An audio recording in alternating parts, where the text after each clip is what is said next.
These two grown men had never seen the Simpsons. How the fuck's that even happen? They're two grown men on a mission now, so buckle up and just strap in. Tell me all your thoughts on God, 'cause I'd really like to meet her and ask her why we're who. These two grown men had never seen the Simpsons. It's America's Barley Basket. Welcome to episode 70 of America's Barley Basket. I am Nathan Folsebuck. Sitting beside me physically is Marlin Wells. Hello, Nathan. Hello, Marlin. How are you, bud? Ooh, boy. 6 times the charm. Struggling over here, getting it took, you hear us, you're sitting at home, laying in the yard, whatever you're doing, you're hearing us, you think, they just fire on the mics and just magic. No. There's many a take. Marlin is Phil Spectoring it over there. He demands perfection. He's got all his gauges and gizmos and got to hit your numbers. And sometimes I'm not ready to perform. I need to get a good browbeating, break me down, build me up. And sometimes it takes 6 times to say a sentence. Today was one of those days. But you know what? Oh, boy. Profiles and courage. Yeah. I didn't let it hold me back. Real American heroes. Thank you. Oh, my goodness. I think what it is, I'm too clean. I'm a clean boy today. I need a little grime. You showered right before coming over here, so you don't have your podcasting grime on you. I think we chit-chatted enough that my hair isn't glistening anymore. It does have that weird, he got a perm 2 months ago look that my hair always has when it's freshly washed. You do got a little bit of a King Haku thing going. Got a little bit of a kink to the lettuce today. It is a King Haku level perm. That's what my hair looks like when it's wet. Yep. Get them little ringlets. It's accurate. Oh, shit. One thing I've noticed, now that my hair's going gray, I don't get compliments from the hairdresser ladies as much as I used to. They used to just go gaga over my hair. Oh my God, if I could have hair like that, it tell is me. Thick, long, luscious. But now they see the gray. They realize, much like all things, this beautiful head of hair is going to die. So they look at my hair now. It's not the same. They don't look at it with childlike wonder anymore. Now it's a reminder of their own mortality. Mm-hmm. I used to get from everybody, especially the women at the hair salon, of I wish mine would curl like that, and now it's all gone. Okay, you might be someone that you get those compliments, but if you were ever a boy that had short, normal hair and tried to have a short, normal haircut, curly, cowlicky hair is not what you want. Not at all. I could not. I've often thought of that. I've had long hair for most of my adult life. I don't know what I would do if I tried to get a normal haircut because nothing ever worked. I always looked like I just had a hair loaf. Just this big banana bread haircut, you've had long hair since long before I ever met you. Yep. So if you just showed up tomorrow with some nice boy Brad Pitt haircut, I'd be like, what the fuck? The last time I couldn't put my hair in a ponytail, whatever day it was also the day that the album with Icky Thump by the White Stripes got released. Because remember, I bought that CD and got a haircut. That was 2004. I was about to say, I was in rock radio when that came out. Oh, no kidding. Okay, yeah. That's a good record. Does that Get Behind Me, Satan, I think is that record? Yep. Because they had one more after that. I can't think of that. Boy, off the top of my head, neither could I. I think Blue Orchid's on that same record, isn't it? No, I'm getting songs mixed up. Icky Thump was the later album. It was the one with Blue Orchid. Get Behind Me, Satan is Blue Orchid. Right. I can't think of what the later one is. I think he has a Spanish conquistador get up on that final album with Icky Thump on it. Well, I'm going to have to look it up. I'm thinking it's going to drive me fucking batty. I'm thinking Get Behind Me, Satan. That had Blue Orchid. I think Get Behind Me, Satan also had Icky Thump on it. Okay. I think I might be conflating my White Stripes knowledge here. To be fair, those White Stripes records kind of run together. If you gave me a 10-question quiz on match the song to the record, I bet I would get most of them wrong. Yep. While Marlin is doing a quick Googling, I'm going to throw a little something out there just for your patience. If you are a White Stripes fan, I don't think this song was ever on any album. I think it was on a 90s Detroit punk compilation CD. It's a song called Hand Springs. One of maybe the best White Stripes song ever. So there you go. That's a little treat for listening while Marlin feverishly works his magic fingers. It is for sure easier to remember than we're making it. Icky Thump is the name of the record also. And so Blue Orchid is on Get Behind Me Sing, which is the one before it. Okay, there we go. Whew. We did it. Glad we got to the bottom of that. Everyone's feverishly finding another podcast to listen to. But don't go. Yeah, please. Yeah, hang on. We'll talk about The Simpsons, we promise. You guys like that, right? Or don't you? Whatever you want. I don't know what you're here for. Yeah. If you're here for the jibber jabber, or if you're here for The Simpsons, I don't. I'm not quite sure what this show's appeal is anymore. But I do like it. I think it's a good product. Yeah. But could I tell you what it is? No. It's hard to label. We're not marketing folks. We don't need to put a label on things. Let's just let it all happen. Tell your friends. Do something. We don't know what to do.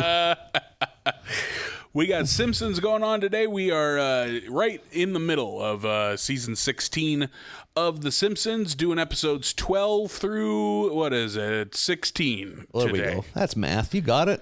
Number 1 right out the gate is episode number 12, Goo Goo Gai Pan. I immediately, upon reading the title when starting this episode, was like, oh, don't let this be a spicy one, please. And this one is a spicy one. Goo Goo Gai Pan, what is that? Mugu Gai Pan. That's what it is. Mugu. There we go. Chinese food dish. Okay. Or an American Chinese food dish. Which I've never had. It doesn't, I'm sure it's great, but whenever you see the photo, it doesn't look appealing to me. It's like a, I don't know what is in it, but it's like always in a white sauce. And really? Okay. And I'm like, this doesn't I can't think of any off the top of my head, but there are some Chinese dishes that are like staples that I always just pass over. Yeah. Like, that doesn't look like what I want. If I'm having like takeout American Chinese food, like I usually stick to the basics. Like give me some Szechuan pork or some lo mein or some fucking General Tso's chicken. Yep. Like if it's done right. I'm a pretty basic bitch on the fake Chinese food front. I'm a beef and broccoli guy because it's hard to screw up. Sure. Like the only thing that would screw it up is if some animal comes by and just picks all the beef out, so you just have a pile of wet, greased up broccoli. That's the thing is I don't really care for broccoli all that much. Especially, I feel like if every time I've ordered beef and broccoli takeout, we are talking a 95-5 ratio on broccoli to beef, which I think is cheating. Oh, so I do like broccoli. That's what saves it for me. Yeah, I don't mind broccoli. That's just not my favorite delivery method. I am a fan of the wet, sloppy green beans. I was wondering where that sentence was going. Wet, probably not green beans. Someone says wet and sloppy. Oh, he must be talking about his favorite vegetables. I like the long, limp green beans you get at a Chinese buffet. Unless they make it a sloppy mix of random nonsense, I like the it's got to be imitation crab meat. Like just a mound of crab bits. I can mow through that shit. Yeah, it's crab with a K. I love imitation crab. Oh, yeah. Isn't it like tilapia with like food coloring or something? It's some like trash fish. Yeah, it's some like trash white fish with soy to hold it all together, and then they spray paint the red stripe on one side. Binding agents. I think it's Kyle Kinane once on his podcast referred to it as just seafood hot dogs. Yeah, and I'm like, that's actually pretty brilliant because that's exactly what that is. Yeah. I'll fucking just eat a stick right out of the pack. I don't give a fuck. Yep. I'm here for the party. Oh man, or sometimes that glazed, I don't know, I think it's like glazed coconut something, shrimp. Sure. It's just sugar poison. Yeah. It's just, maybe there's meat underneath all this glaze, but I don't care. Peanut chicken too, gotta be so bad for you, but I will garlic destroy chicken, myself. Cashew chicken. Yep. Orange chicken. Yeah. I'm not a huge fan. I'm not a big orange guy, period. Yeah. I'm not big on the citrus family for outside of limes. Okay. But yeah, I will fuck up a Chinese. I'll eat Chinese food at a buffet until I really hate myself. Until I struggle to drive home. Yeah. Like I need to lay on a boulevard somewhere. Gather myself. It's the kind of drive home where you're like, I shouldn't keep a gun in the car. Yeah. Like just for this reason. Oh man. If the wontons are good, I can or crab devastate rangoons. my body with Oh no. Yeah. Yes, but no. Yeah.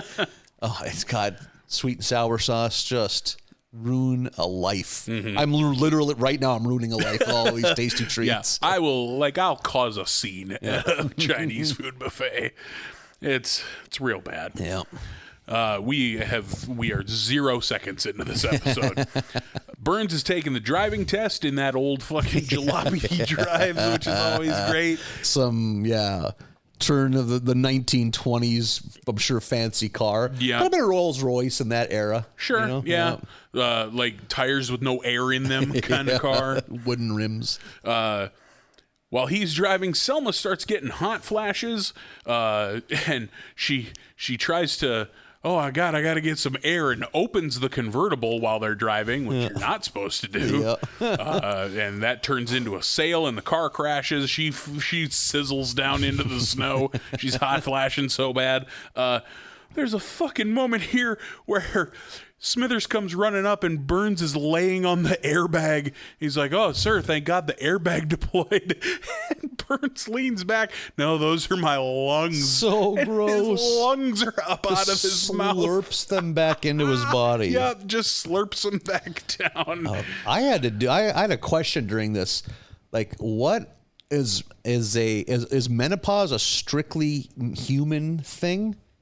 This is how rare it is. There's 3 animals, at least 3 mammals. I don't know why any other form of animal would have it, but 3 mammals that go through menopause. Okay.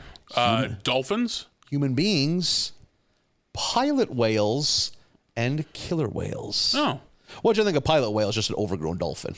Okay. Yeah. If you say so. I don't know. Sounds like a whale that can fly a plane. Yeah. They don't like to talk about it. They don't want to cause a scene.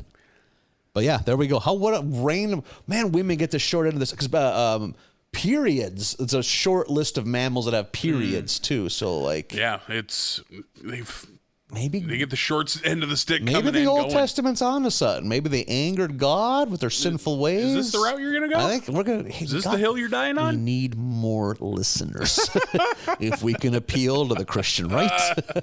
Or outrage the left. Oh, my God. Thank you. Your ideas, man. No, I see what you're doing. Yeah, just stick with it. We get a fun Robert Wagner hosted "So You're Going Through Menopause" video that Selma has to watch. Selma upset that she's not going to be able to have children. This is hitting Selma weirdly hard. Lisa reminds her, "Well, you still have Jub Jub." And holds up a picture. We haven't seen Jub Jub's ass in a while. Yeah, that was really nice. I was glad to get a little Jub Jub. I like when Jub Jub shows up in things. She goes, I forget who it is. I think it's Marge suggests that she adopt. So she goes down to the Springfield orphanage and picks out a baby. And then fucking Cletus and his truck full of hillbilly idiot family roll up and are like, "Oh, wait, that one's ours. I wasn't supposed to give it away."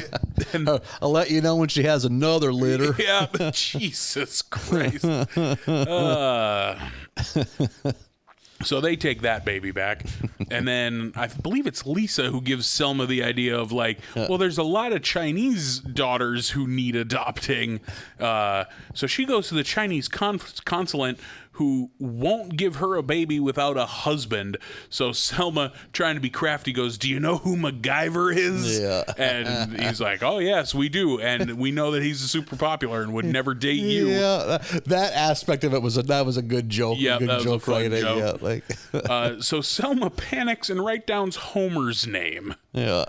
And we're off. Yep.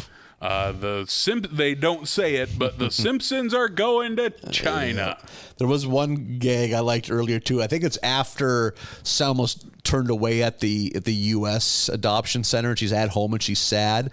And Patty tries to kind of like lift her spirits, like there's a sale on dented produce at something, and then Selma's just like, "This is one problem damaged food can't solve." It's such a great line. That's one of those things I've always like heard of in in movies. Like there's that scene in Big Daddy, dented cans half price. Whereas I have bought a ton of dented canned food in my life, never saved a penny. My hometown had a tiny little store called Rags, and all it was damaged food at discount prices. Huh. Because I remember, like, every once in a while, you'd pick up the ketchup. Oh, this feels like it's been up someone's ass. Must have been from Rags. Because it wasn't always like, it would be if something in the case exploded, so the other labels got shit on them. Oh, sure. So just like, you just notice, like, the label obviously got wet. Like, oh, I guess we're eating Rags Miracle Whip this month, you know? Huh. Like, so, yeah. I know for a while in Fargo here, we had cheap foods where dents save cents. I don't remember that at all. Oh, really? Yep. I was living high off the hog. Yeah, By then, no doubt. Hollywood Marlin, Yeah. eating his non-dented cocktail fruit. Just I was past the point of buying just cases of labelless cans and hoping for the best. Oh, more pumpkin stuffing. Boy, I've had a lot of pumpkin these days. I'm getting dizzy. Oh, one of these has got to be beans, right? Need some protein. Every time I crack one hoping for beans, but I just keep making pumpkin burritos. Holy shit. I know. Super Size Me showed how bad McDonald's for 30 days is. You ate pumpkin pie filling for 30 days. Oh, boy. You would die. You would have a vitamin A overdose. And every other vitamin underdose. Yep, deficiency. Yep. And just 30 days of nightmare dumps. Oh, yeah. So we're on the plane to China. Homer wasted on a plane. And, like, also on a sleeping pill. So he, like, hallucinates a Chinese dragon flying outside the plane, which has the accent that you think it does. Yeah. And, like, that's not good. Selma goes and talks to him and is like, I need you to help me out. And she tells him what the deal is. And he's distraught, of course, but he's going to do it for Marge because Marge really wants Selma to be able to have a baby. Kind of a good Homer moment. Yeah. Like, okay, I'm going to swallow this and pretend to be Selma's husband so she can adopt a child. And then they pan out right before the commercial break to, like, the three Chinese dragons singing a song. With that, like, violin type instrument thing. Yeah, whatever that is. It looks like a sitar, but you play it with a bow. Yeah. Maybe you play a sitar with a bow. I don't know anything about musical instruments. Asian stringed instruments. Yep, that's one of few dim spots in my knowledge. Yep. I know you've always felt self-conscious about it. So yeah, whenever it comes up, I'm like, oh. Don't ask me about sitars. I hope no one calls on me about these sitars. So Homer's gonna do it. They get to China and they meet up with Madame Wu, played by Lucy Liu. Oh, interesting. And she's going to observe them as a couple for a few days to make sure that they're cool.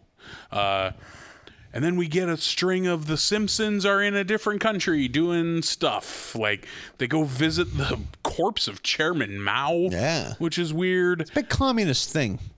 Keeping your leaders' bodies it is. In a form of stasis so you can just go have a picnic near it or whatever you're supposed to do. Play bocce ball. I like to think it's for picnics. Yeah. I like to think you show up to see Stalin, you got some pasta salad. Yeah, just lay out a blanket. Yeah. Bring something to keep the kids preoccupied. Can we bring our bikes? Whatever. Yeah, bring your bikes. They're doing laps around Stalin. They go visit a Shaolin temple where Homer gets the shit kicked out of him by the Shaolin Kung Fu monks. They go visit the Great Wall, and there's that gag of the Mongolians still trying to invade, but on pogo sticks. I don't know. China would be pretty cool to visit. Like, the Great Wall is cuckoo bananas that that's a thing. Like, we just built a big one. Yeah. Like how many poor people died building that thing? That's the thing. That's the real historical answer. Same with, like, the pyramids. Boy, these are cool. Yeah. Boy, the cost in human suffering was high. Have you heard now, though, what historians think about the pyramids? That it wasn't slaves. That it was considered such an honor to build the pyramids. It was more of like the middle class, whatever that was in that. So that isn't that interesting? I just heard that, and it's become a point. It's almost like consensus, I think. Huh. Yep. That just sounds like good propaganda from the state to me. But what a weird level of propaganda for the pharaohs. Like, I don't think they're rising to power again. They're having a PR campaign to get a pharaoh in charge again. That just sounds like a real great big blown up version of Tom Sawyer convincing you to paint his fence. Like, no, you guys, it's an honor. Well, I guess he said it's an honor. I mean, this was 3,000 years ago. I guess I'm off to break rocks with my skull so we can build this pointy house. Yeah. Oh man, that's another thing I'd like to check out. The pyramids. Yeah. Which now I guess are just like lined up against a bunch of duplexes. Like an urban sprawl from Cairo is now enveloping the Sphinx. That's weird. And there's like a fucking Circle K convenience store like 15 feet away from the fucking puckered butthole of the Sphinx. Which Cenex you want to meet at for hot stuffed pizza? The one by the Sphinx. Okay. The cat's asshole. That being said, if money were no object and I was living in the area anyway, I'd want to live in a house where I can see the Sphinx. No shit, right? It's so metal. Oh, look at this fucking cat person. What up? Yeah, look at that thing. What a thing to do. Oh, look at them pointy igloos over there. What a life I'm leading. Yeah. While they're walking around, they see some Chinese acrobats, and Homer's like lying this whole time, and for no reason lies about what he does for a living. Like, has a little monologue in his head of like, I can be anything. They don't know. So he just sees acrobats and says, I'm a Chinese acrobat, and they just move on from it. That comes up later. Yeah. They're at an acrobat show, I guess you would call it, some manner of theater show, and their head acrobatist or whatever gets hurt, and so we need to have a replacement because the crowd starts falling off of communism too quickly. Like they just immediately are like, oh well, now I don't know what to believe. Maybe I don't have. Maybe the state doesn't have all the answers. Right, and so. Wu is like, you got to get up there and save us from this, and Homer does. He completes the stunt, but he like falls down. There's a good gag to where gets thrown on there. He's standing on the edge of what's obviously supposed to be some kind of teeter-totter thing, and he's just watching the chairs get stacked as if he's still a bystander. It's like, dude, you're gonna have to go. But he just, look at that. Oh, more chairs. That's interesting. Yep. I can't think of what the word. He goes, ooh, that's precarious. Yeah, such a good comment for that. Like you're gonna be up there in mere seconds. Yeah. And of course, like they flip him up onto the top chair on top of this giant stack, and like he like sticks the landing, but then he's too fat, and the chair at the bottom breaks, and so he ends up in the hospital. I liked the gag that he wakes up and he's full of needles. And he's like, oh, you're curing me with acupuncture, and they're like, no, a porcupine got in here, and the doctor chases him out. I like that Homer's just full of quills. Yeah, that was a good gag. Selma shows up. She got her baby, and she's excited, and they all like kind of wink and nudge, and we're gonna leave Homer and Marge alone for a minute, and they leave, and Homer and Marge get to smooching, and Wu catches them because she's behind the painting of Chairman Mao. I like that hangs above a hospital bed. Yeah. So she knows the truth now that they're not married, and she goes and she takes the baby away. And Lisa has a plan to get it back because Selma, of course, devastated. Lisa has a plan. They fucking just spray paint Homer gold and dress him like a Buddha. Oh, that hook in the nose. Holy shit. So yeah, the idea is they leave him outside the orphanage and he just smiles like he's Buddha, and then they'll drag him inside, and now he's in. Yeah. And the security guards come out and, a giant Buddha, okay. And they go to move him, and the one, like, this is just how we move Buddhas, says, all right, get the hook in his nostril. Yeah. And he just has a big fucking meat hook that he sticks in Homer's nose, and he's like barely keeping it together. Yeah. He's like gritting his teeth but being quiet. And they drag him in there, and they're like, oh, geez, I've never moved a Buddha that's so heavy. Yeah. And the other says, you're right, we should cut him up and just worship the pieces. That's not how idols work. Homer finds is it Ling? Ling. Yeah, Ling is the name of the baby. Like enjoys touching his eyeballs. Yeah, like, and we do that joke where he fucking comes into the nursery and he doesn't know which is which because they all look alike. I'm like, geez, the Simpsons, god damn it. But he finds Ling, and they end up in Tiananmen Square because we're hitting all the notes. Yeah. And Wu shows up in a fucking tank, and Selma's standing in her way, and she pleads her case to Wu to let her keep the baby, and she agrees and lets him keep it, and they take off. And we get one more weird singing dragons bit on the way out. A lot of real stereotypical shit in this episode. A lot of real, if you downloaded Chinese stereotype music on fucking LimeWire, this is what you would get. I think, too, that last song is something like, now the Simpsons have left, we will sleep for 1,000 years, and when we awake, the world will end? Yep. Something ridiculous like that. Like, wait a second. Hold on. And then we get like a weird, fun drawing lesson with one of the animators on the way out. That was another thing we're missing. They're on the boat heading back. It's like there's the imitation Bart, who's just a little man in a Bart wig. His line is, "Feast upon my short, stupid father, man." Like, what is the reasoning? Like, where's Bart? Who is this guy? Like, he was, I think, spying on them for the state earlier. Okay, This episode, not my favorite. Yeah. I think this episode is like A, nothing special, and B, a little spicy from a racial perspective. The Bart drawing tutorial at the end was interesting. I was expecting it to be a gag, but it is just straight-laced. Yeah. Here's how to draw Bart. Tomato can on top of a tuna can. Yeah. I remember that as one of the things he said to imagine. And 2 big eyes and a little hinge ear, and he counts how many spikes he has on his head. 7 spikes. It's... I was waiting for a joke the whole time, but no. This nice man wants to teach you how to draw Bart Simpson. So that was I wasn't a big fan of this episode, but that I liked that. Also, I wonder if that's canon. Does Selma have an adopted Chinese baby now? I'm interested to see if that's the case. I'd be curious. Our next episode is episode 13, Mobile Homer. Mobile Homer. Not going to explain the joke. It's pretty obvious. You're better than that. You can pick up on listeners. We don't got to dive in. After Homer nearly dies in one of his harebrained accidents, attempting to clean the garage, it involves spiders. Trying to kill spiders, they get all over him. He does almost die, gets his ass absolutely handed to him by the garage. There's that moment where his face is covered in spiders, and he picks up that aerosol can that's spider poison, sprays it in his own face, and then starts screaming from the pain and says, "Wait, spider poison is people poison?" It's a good line. That was good. So the fam, they were out taking a cruise just so Homer could have the house to himself as he cleaned the garage. Luckily, they show up and save him at the last second.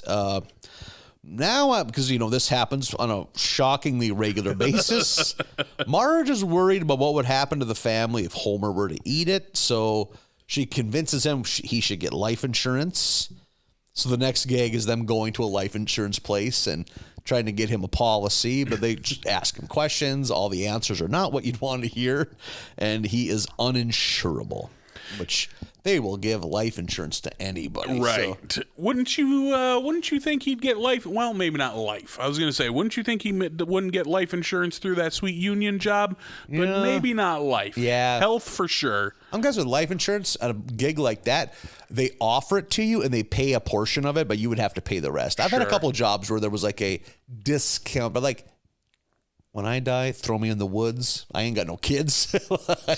Well, sure, but you can still just put a buddy's name on there. Yeah. But I ain't paying $50 a month for a buddy. It has to be my progeny. It sounds like Nathan ain't that good a buddy. Yeah. Hey, none of my buddies are doing that for me, and I think me and my friends, we have an understanding. We're not going to support each other after death. I pay over $50 a month to make this podcast happen. You won't do it so a buddy gets $100K if you cheese it? This is kind of our life insurance. This is how we're going to live past. Oh, is this our legacy? This is our legacy. This is our baby. I don't need a baby, Marlon. This podcast is our baby. Yeah, what are we going to name it? What are we going to America's Barley Miles. Basket. No, it has to have a baby name. No, it baby doesn't. Miles. I don't baby like, Brandon. I don't like Brandon. Baby B. No. Oh. God. Damn it. Babies. How did this happen? How did we get here? This podcast is not our child. It's not a baby. It's a product. If you say so, I don't know. All right, just keep going with Brendan. I don't care. Miles? Really? Is that an old family name? No, I'm bringing Miles back. All right. Actually, it's because I was reading about fantasy basketball and I read a little article about Miles Turner. He blocks a lot of shots. I think the only Miles I know is Miles Morales from Spider-Man. Miles was also the name of like the station manager on Murphy Brown. Oh, look at that. Boy, that's an unfortunate thing to know. That's no one knows that. That's in a relationship. No one who's stuffing on the reg knows that much about Murphy Brown. Yeah, it has been on the air. No, they brought it back insanely. Murphy Brown might be on the air right now for all I know, but it was off the air for 20 odd years. Murphy Brown, a courtroom drama? No, comedy. Oh. I think what am I thinking of? In my head, it's hard for me to picture it, but I think it was kind of like a comedy, but also kind of like they'd poke fun at like modern news and modern politics. I'm sure a lot of the jokes went over my head. Satire, yeah. I was an 11-year-old, but it was a smart show. Like that's what it was. It was on CBS Monday nights. You'd have had me fooled. If you'd have asked me what is Murphy Brown, I'd have said just the courtroom parts of Law and Order, but a lady is what I'd have said. Yeah, nope. You got the lady part right. It was Candace Bergen, I think her name was the star. Holy shit. We need to do a Murphy Brown podcast if we go down this road. How many babies do you want? So Jesus many babies. Christ. Baby Candace. We'll call her Candy. No. She'll be a firecracker. No, I don't like it. No. I don't like it. This podcast is over. Well, I'll raise those kids alone. You're going to have to. I'm going to be Is a there deadbeat life podcast out there? dad. So I ain't sending you no money. Singing Reba. So Homer is uninsurable because, of course, he is. He's a monster shitbag. So Marge goes into overdrive saving money, which there's some good gags there. The kids and Homer get pissy about it. Yeah. What was the cereal again? Budget-O's. You have to assemble it yourself. So it just pulls out like those plastic things if you buy a model car and you have to punch all the pieces out. Snap out the O's individually. Yeah. And what was the picture on it? It was like somebody in a mask. Like it was just like some real budget. Like it looks like somebody from down the street took their picture and put it on a cereal box. It's so fucking good. What I like too is Homer goes to the bar, but Marge just making him drink beer out of a thermos to save money. He can't pay for beer at the bar, so he brought one in a thermos. Holy shit, thermos beer is depressing. Oh, I can't say I've ever drank beer out of a thermos, but I own a growler made by Thermos, so I have for sure drank beer out of a thermos. Actually, it's just a different shape. Oh, fuck, that's awesome. Yeah, no shit. I have drinking beer out of some alarming.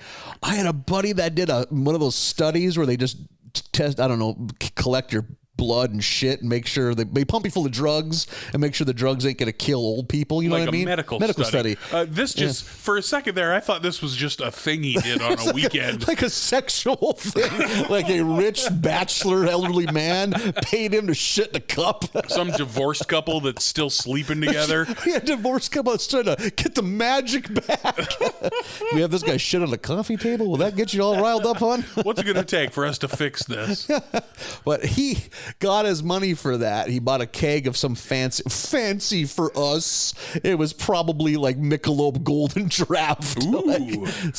But we were going to go to a party. We couldn't drink it. We couldn't bring the keg with us. So we just filled milk jugs full of tap beer and drank them all weekend. Warm and flat those were.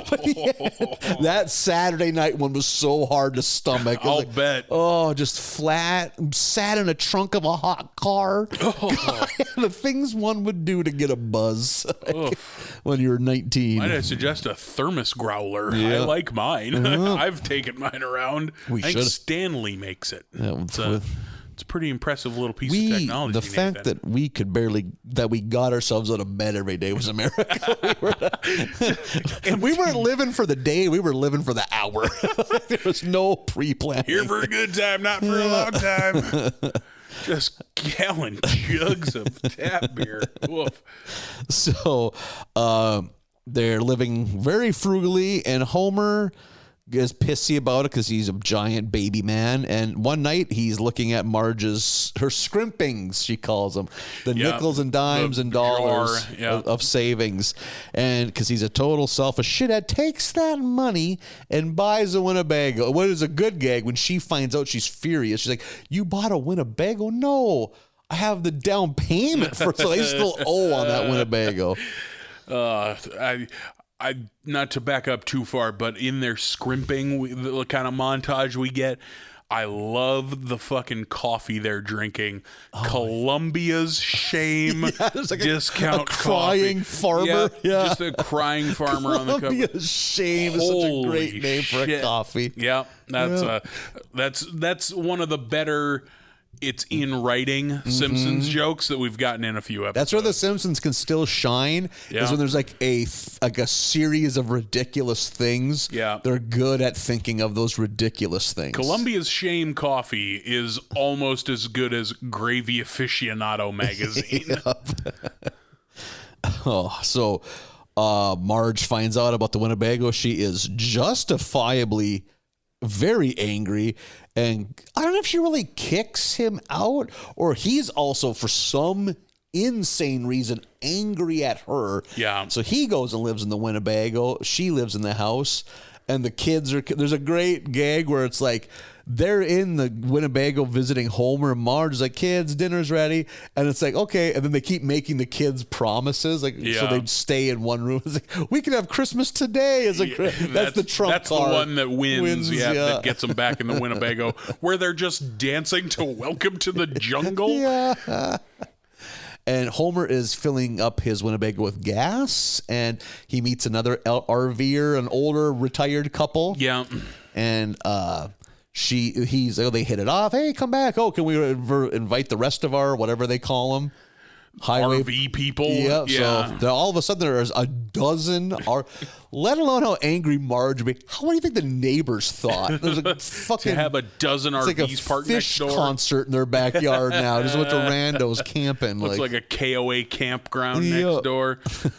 Holy shit! That older couple, by the way, when Homer first meets them, and they're like fucking razzing each other back and forth, and Homer's a little uncomfortable, and the wife goes, "It's okay. We just use jokes to disguise the pain from the death of our son." Yeah. Holy shit, Simpsons! What the hell? I laughed so hard at how dark that joke is. Oh yeah. Oh, especially with the voice acting, like how it's like very sweet grandmother. Like, "Oh, we just use jokes to disguise." Oh boy, they that's win a for spicy it. One. So and then there's kind of like a back and forth, like they're all out there jamming and keeping Marge up, and Marge pulls the power. Yeah. All the Winnebago people leave, so Homer's sad about that. And because that's what they were there for, was the power. The power, the sweet There's juice. That fucking insane scene during this where all the fumes from the running RVs drift into the Flanders household, and Flanders hallucinates that he's talking to Jesus, and they all pass out. Yeah. Yeah, that was like Jesus wants them to die. Yeah, he's like, "No, just take a nap, guys." It's like, take a deep what breath. Is happening? So Bart and Lisa are, they've been through this before. They know this is rougher than it usually is, so they're worried they're going to get split up. So they steal the Winnebago and try to return it.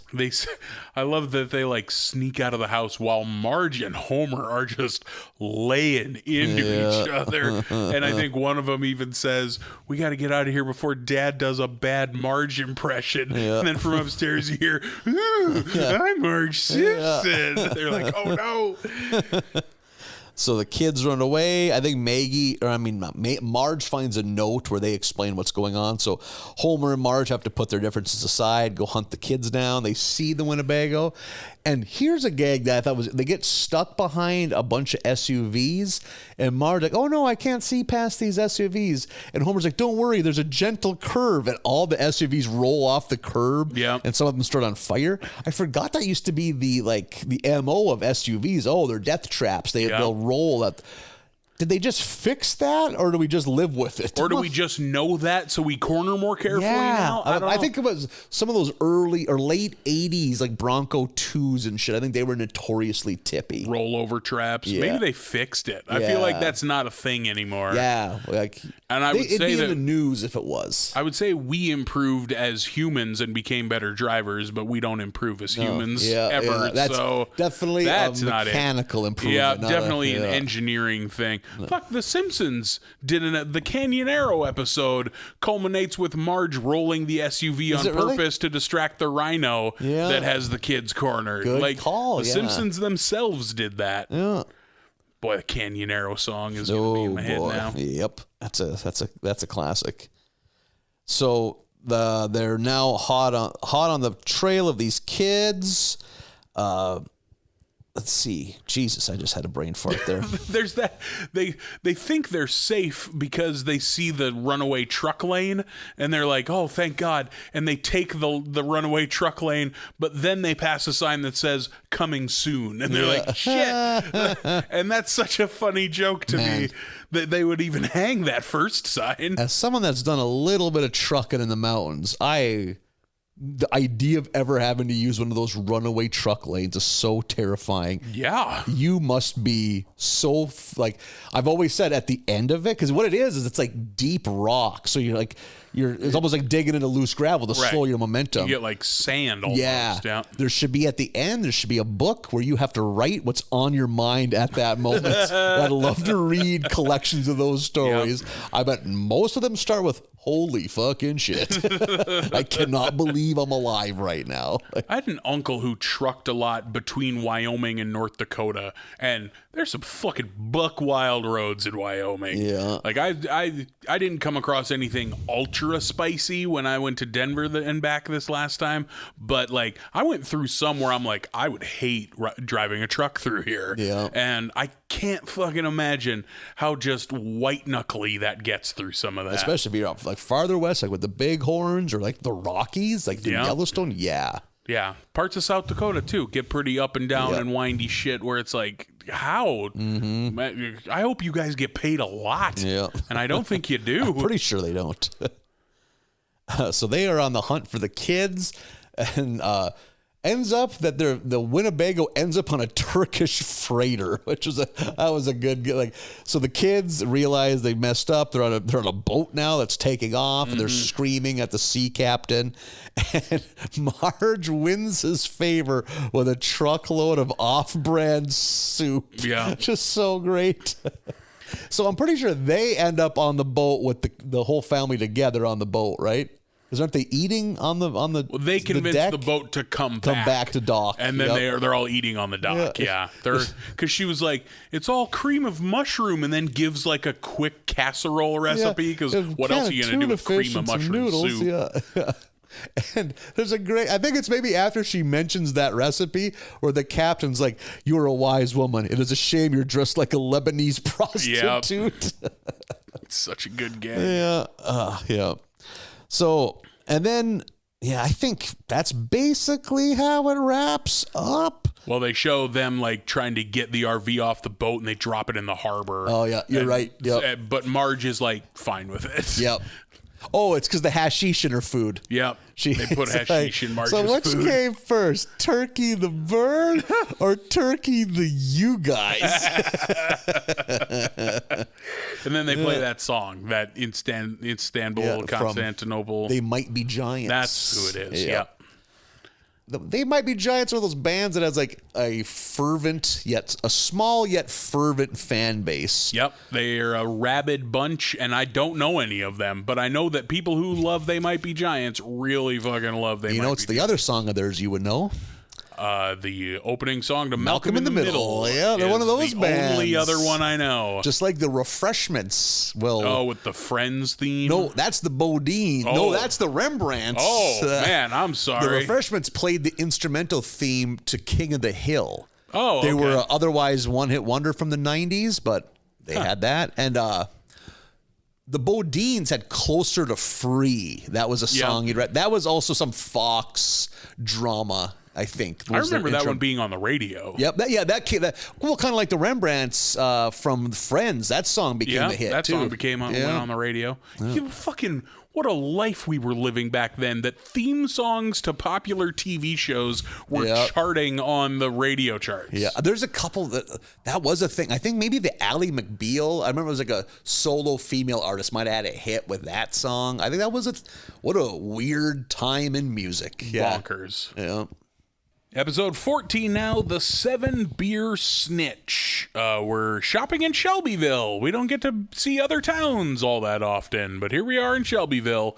They're out shopping. They're enjoying themselves. They come across Theater Row and decide to take in a show. They go see The Song of Shelbyville, which is like here's the history of the town musical. And one of the characters in the show is Springfield Billy. Yeah, that was this good. Fucking idiot with a pot on his head wearing a barrel. Just a complete fucking hillbilly. I wonder what the genesis of the wearing a barrel comes from. I don't know. Like, that strikes me as that was a phrase first. Yep. Like, so poor you gotta wear a barrel. Because it just seems pragmatically that rags would be easier to come by than a barrel. Cheaper than barrels, you would think. Yeah. So I think if I were to guess, I would say that it was a saying before it was a cartoon. I think you're onto something there. And the Simpson family, of course, half-ass offended at Springfield Billy. Like, we're not all fucking hillbillies. What are you talking about? The shots, we get a handful of them throughout this episode of Shelbyville folks hooting. Easily the highlight. Hoot, hoot, hoot, hoot, hoot, hoot, hoot, hoot, hoot, hoot, and pointing. Yep. Wide-eyed pointing and hooting at Springfield people. And when they're leaving, doesn't Homer do something embarrassing also, or maybe not? So for some reason, maybe it's just them admitting they're from Springfield, but they get hooted at, too. Yeah, they get hooted at. Aggressively hooted at. It would be disconcerting to get hooted at by people. Oh, man, if 40 people stood around you and wide-eyed and hooted, gawking at you, like, I would feel very uncomfortable. Yeah, I would leave. I'd be like, okay, I guess I'm going to go.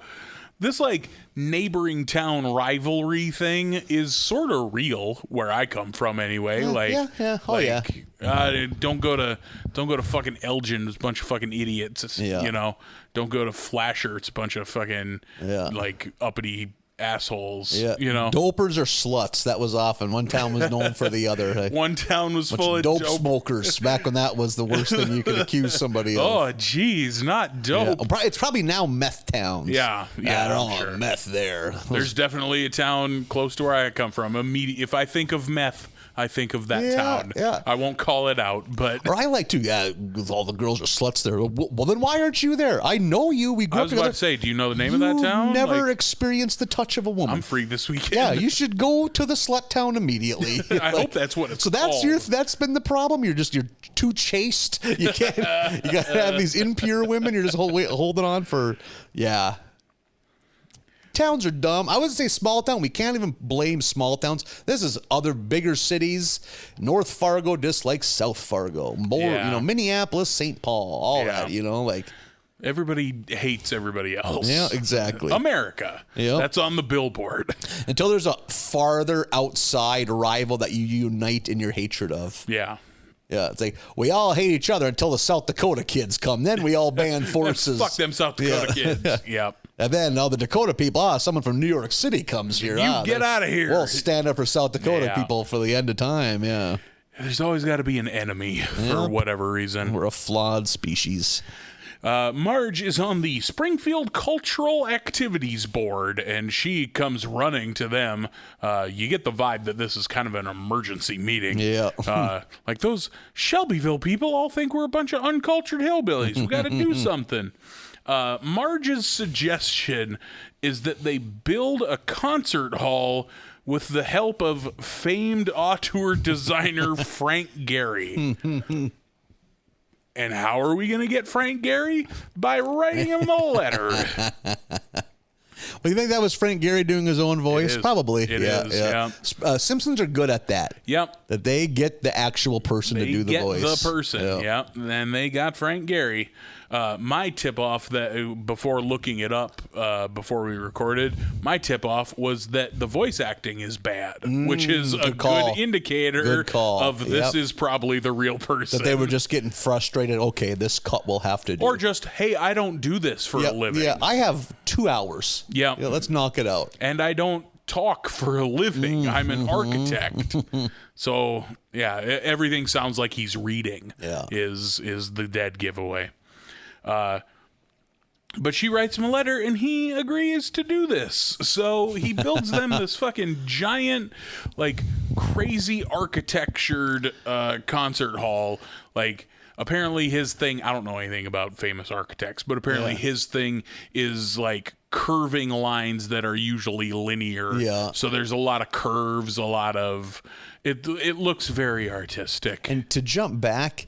What is it that wins him over? What kind of stationery? Snoopy stationery. He assumes a child wrote it. Yeah, he finds out it was Marge. Yep. I think he thinks it was Lisa when he meets them. Yeah. Like, all because of a nice letter I got from this little girl. And Marge is like, I wrote that. Yeah, it's a 38-year-old woman. I think his line is, really? You called me the most bestest architect? Yeah. It's funny. So they build this grand fucking concert hall, and it's opening night. Everybody is there. It's packed to the rafters, and they do. I love the joke that, like, they do. What is it? Beethoven's Sixth. The da da da da. Is that the Sixth Symphony? Yep.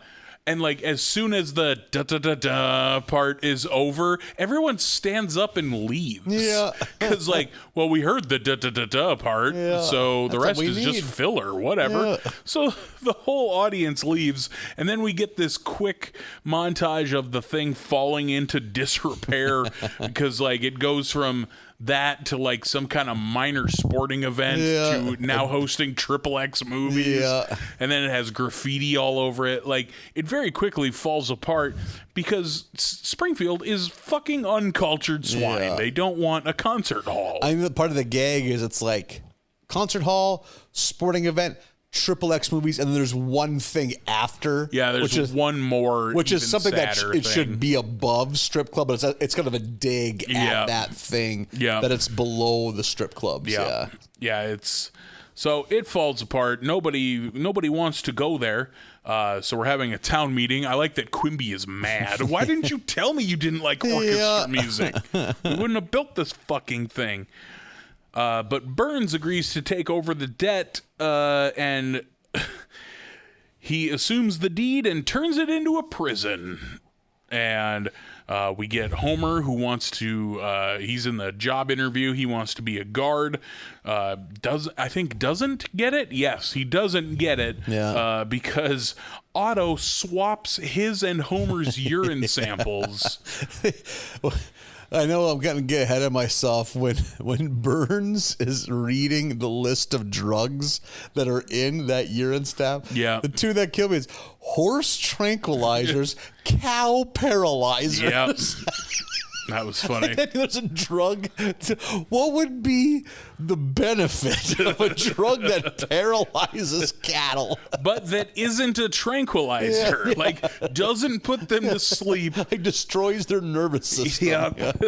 Oh, God, that cracked me up. Yeah, that was fun. So Burns bounces Homer out on his ass. You're not going to work here. You're a fucking huge drug addict. Then this is when we get a taste of the B story, which is that Snowball 2 is too fat. Yeah.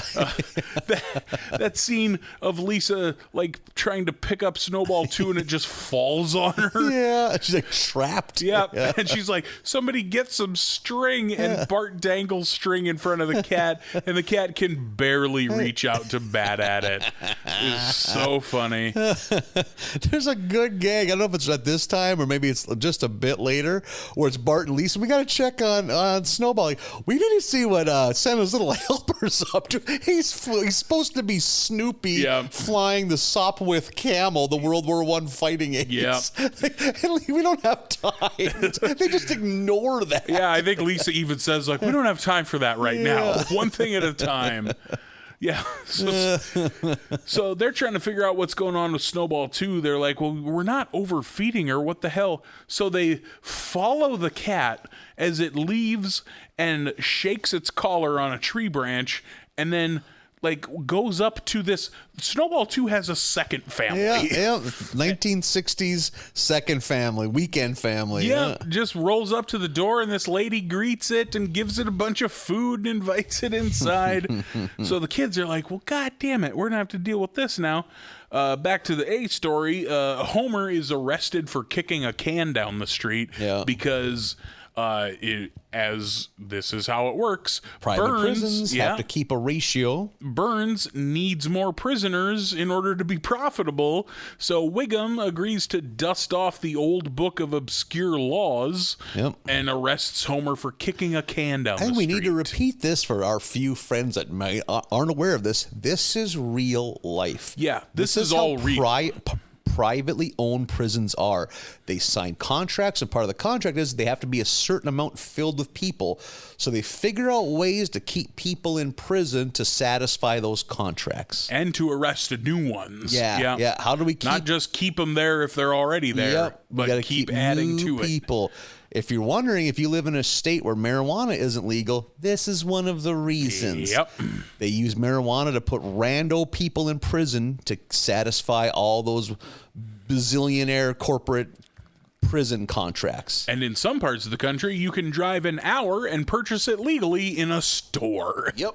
Meanwhile, your uncle has been in prison since 1989. Yeah, for growing because he some had weed a plants. plant. Yeah. Yeah, we're doing pretty well. Hot takes. Yep, we're doing Burn good. it all. Hooray. You think we can survive in Ireland? You think if you and I went to Ireland? Please take us in. Come on. Come on, our handful of Irish listeners, adopt these two grown men. When the United Nations comes to their senses and takes us over, we're going to need to be refugees. We need to be refugees. I think I can handle an Irish summer. I think you and I both can. We can handle a lot of summers. We can sure handle an Irish winter. It can't be worse than ours. No, do we have any listeners in Greenland? That'd be like the one winter I might chafe at. We for sure do not. The Irish have that good Guinness that you keep for yourselves because you don't export it to us fucking duds. Yeah. And even the fake ass shit that we get is pretty good. I remember being told that like German Jägermeister was somehow better than American because it had some kind of exotic It's ingredient. made with real deer. That's why. It's just real glands. This deer buck gland buck excretions. scent glands. Yeah, that's the secret we ingredient. paid this former German exchange student an exorbitant amount of money. I don't even think they were conning us. It just costs a lot of money to send a 5-pound package of booze, and we had to wrap it up enough so we didn't want to go to jail because we're children. Yeah. What are the things you would go to get drunk when you were 18? I think perhaps that kid could get deported for life. Like, hey, bro, hook us up. Was it better? No. I mean, we were probably already 0.20 when we had our first sip. Well, then what do you... Because nothing makes sense when you start drinking at noon. God, you guys aren't... You should at least... If you're going to pay that money, you should apply the scientific method. If you think I'm cuckoo bananas, I do. Now, if you could have seen the roiling ball of insanity that 19-year-old me was, I would be... This podcast would be over because I would have already pissed somewhere I shouldn't have, and you'd be very angry because this is a nice apartment. It'd probably be me trying to piss in the sink and tripping and pissing everywhere. Oh, fun! You would have. And that's in the kitchen, not even the bathroom. Yeah. I mean, we all had a problem. I mean, all of my friends were the same way, so it seemed fine. I love watching you wrestle with this. Yeah. I wish people could see your face. The more I meet people that didn't grow up and there's people that I grew up with that are listening to this, maybe some of you are self-aware enough to realize we were going far too hard in the paint. Other parts of the world don't drink and act like we did. We're not. Yeah. Oh man, we can't go down that corridor. This could be a 7-hour podcast episode. We were all drinkers too at that age, but we weren't doing that. We weren't importing ourselves. You weren't conning. You weren't guilt tripping exchange students into committing felonies. Right. Come on, Bjorg. Aren't you one of the gang? Well, I guess I was. You sure do. That being said, if any of our German listeners, which we do have, want to send us real deal Jägermeister, oh man, now that we're of an age to where we'll appreciate it, Nathan, by all means, send us an email. I won't get shit faced off Natty Ice and then drink a little bit of it while I listen to fucking the remaining corpse of Quiet Riot sing Mental Health. Where Nathan's decision-making process was around this time, I skipped the chance to watch Pete Entwistle, the bass player from The Who, because I needed to save my energy to watch Quiet Riot later that night. I mean... Listen. Yeah, we get some hot takes on The Who here. Yeah, you're not a Who guy. I do not like The Who. Ooh. And I love that Quiet Riot record. Yeah. There's only one. Know the one, the Man in the Iron Mask one. Yep. I like that record a lot. Yeah, you get the double dip of... Yeah. You get Mental Health and Come On Feel the Noise. Yeah. Come on. Yeah. The rest of that record is pretty good too. There's deep cuts on there that are all right. Interesting that a band like one of the forefathers of hair metal, of acceptable metal, never could muster up another hit off a later album. Yeah. Well, you know who else? Twisted Sister. Yeah, which is sad because you have more. I really like Twisted Sister a lot, and I Want to Rock and I'm Not Gonna Take It, or same We're album. Not Gonna Take It. Yeah, same album, I think. Yes. Yeah. And there's such better songs on there. Mm-hmm. I get why they're the singles, but there's better songs on there. They have a song on the Pee-wee's Big Adventure soundtrack I like. Oh, yeah? Yeah. Because they're in it, too. Great scene where they're in it. They're filming a music video, and Pee-wee runs in the middle of them. God, I love Twisted Sister. I love Pee-wee Herman. Twisted Sister's so good. I appreciate them more in theory than in practice. Dee Snider sounds like he's with it. He's not delusional. He gets his place in rock history, which I love it when guys can see reality. Plus, he has that Congress moment that he can always hang his hat on. He's very well spoken. Yeah. And I do like, though, that he wore his nut hugger jeans. Fuck yeah, he did. Long his hair. Denim jacket. Yeah. Part of me wishes he'd have come in all done up, but I'm glad he didn't in retrospect. With shoulder pads on. Yeah. And his fucking clown makeup. Yeah. Part of me, I think, reason as a little kid at least, I was like, so you guys don't wrestle at all? Because in my head, you're wearing shoulder pads and you got face paint. You better be busting into the ring and start kicking the shit out of the Mulkey brothers. That's what the Road Warriors do. They're really good at it. My main problem with Dee Snider is that he can't throw a decent superplex. Ooh, man, superplex. That's hot take for 88. That'd be showboating. That'd get the boys mad at you in the locker room. It'd be a finish for sure. Yeah. Gonna throw a solid snapmare into a chin lock. fuck. Oh, snapmares. There we go. That's a good word. I like a snapmare. Yeah.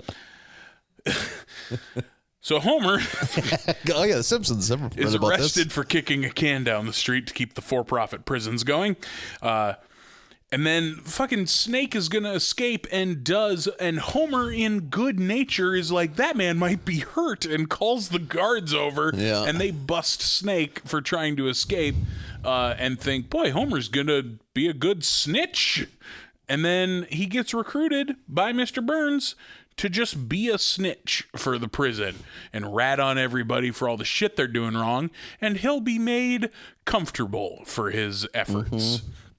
He gets that little hat. Yeah, he gets that little hat, which is from Oz. That's what that is? Yeah, I didn't write the show, so I don't know that that's supposed to be a direct reference, but there's a character in Oz who wears this fucking tiny, like the size of a coffee mug stocking cap off to one side of his head. Why is his head shaved? I missed that.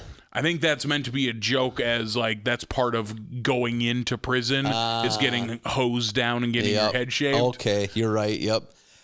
I don't want to jump too far. There's another good. I think it's in Bart and Lisa are talking about the pet issue, and they get talking about like something that happened in the past where they thought Marge was cheating on Homer, but it turns out she was just going to the library to cry. Yep. Jesus. That is a spicy joke. I got a kick out of it. So well done, Simpsons writers. So Homer like gets a plasma screen in his cell and all this. It's so fucking ridiculous. Yeah. Living that snitch life. We go back to the B story where the cat, it turns out, just likes the other family better. Mm-hmm. Like, they're nice to it, and they taught it to do tricks, and they give it all this food. Delicious treats. Yeah. So the Simpson kids are dismayed at this, that, oh, wait, Snowball 2, who is actually Snowball 5, if you'll remember. Snowball 2 likes this other family better. Meanwhile, in the prison, word is out about Homer, and they're going to kill him, which they do by, feeding him information that there's going to be an escape in order to divert the guards, which leaves them free to kill Homer. All pretty sharp, led by Fat Tony, mostly. Yeah, he's criminal mastermind. Yeah, we love Fat Tony around here.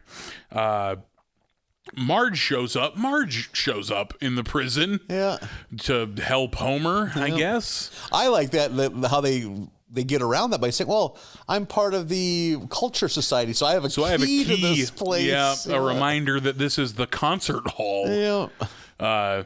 They go hide in the gas chamber, and just then Burns and the governor break down the wall to put an end to this riot and save Homer and Marge. Burns and the governor are going to crack down for this. There's going to be hell to pay for this riot. But then the governor says, no, instead, I'm going to let everyone go, and I'm going to put all these prisoners, on a garbage barge, and you guys can just fight it out. Look, the actual quote is, I'm releasing you out to a garbage barge where you will bare-knuckle box until one of you emerges as the king of your floating hell. Awesome. Such a good line. For a fairly forgettable episode, that is such a good line. And they all, hooray! Yeah, they're all excited about it. Yeah. Idea. You're the king of your own floating hell.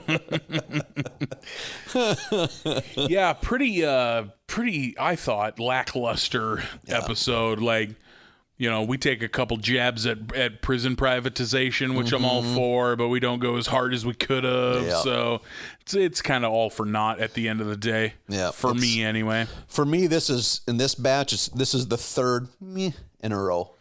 Yeah, not a lot of hot ones just yet. I liked that RV episode a little more than I think you did. Yeah, I think so. Yeah. As far as I like how hard that one went in terms of like Marge and Homer are going to get divorced episodes, which we've had 1,000 of. We don't get them as much as we did early on. That's true, but I did like how bad things seemed to be in that one. I can get behind that. Episode 15, Future Drama. Get it? Yeah. Do you get it? Yeah. It's like that show. That show that would have just gotten canceled within the last year or so when this was airing. Yeah. Bart and Lisa are walking somewhere. I'm not even really positive where they're going. It doesn't matter. It's just a way to get into the episode.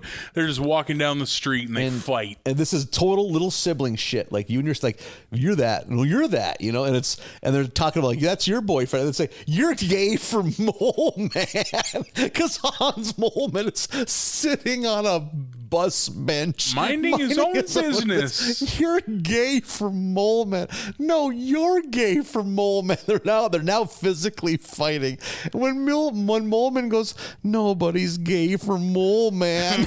Jesus, I was like, okay, this episode's already starting off to a good start. Yeah, I am into it so far. Oh, I don't man. understand why siblings fight. Maybe it's like I don't have one of those. So if you did, but siblings do. They just do. That's their default setting. It's because you're together.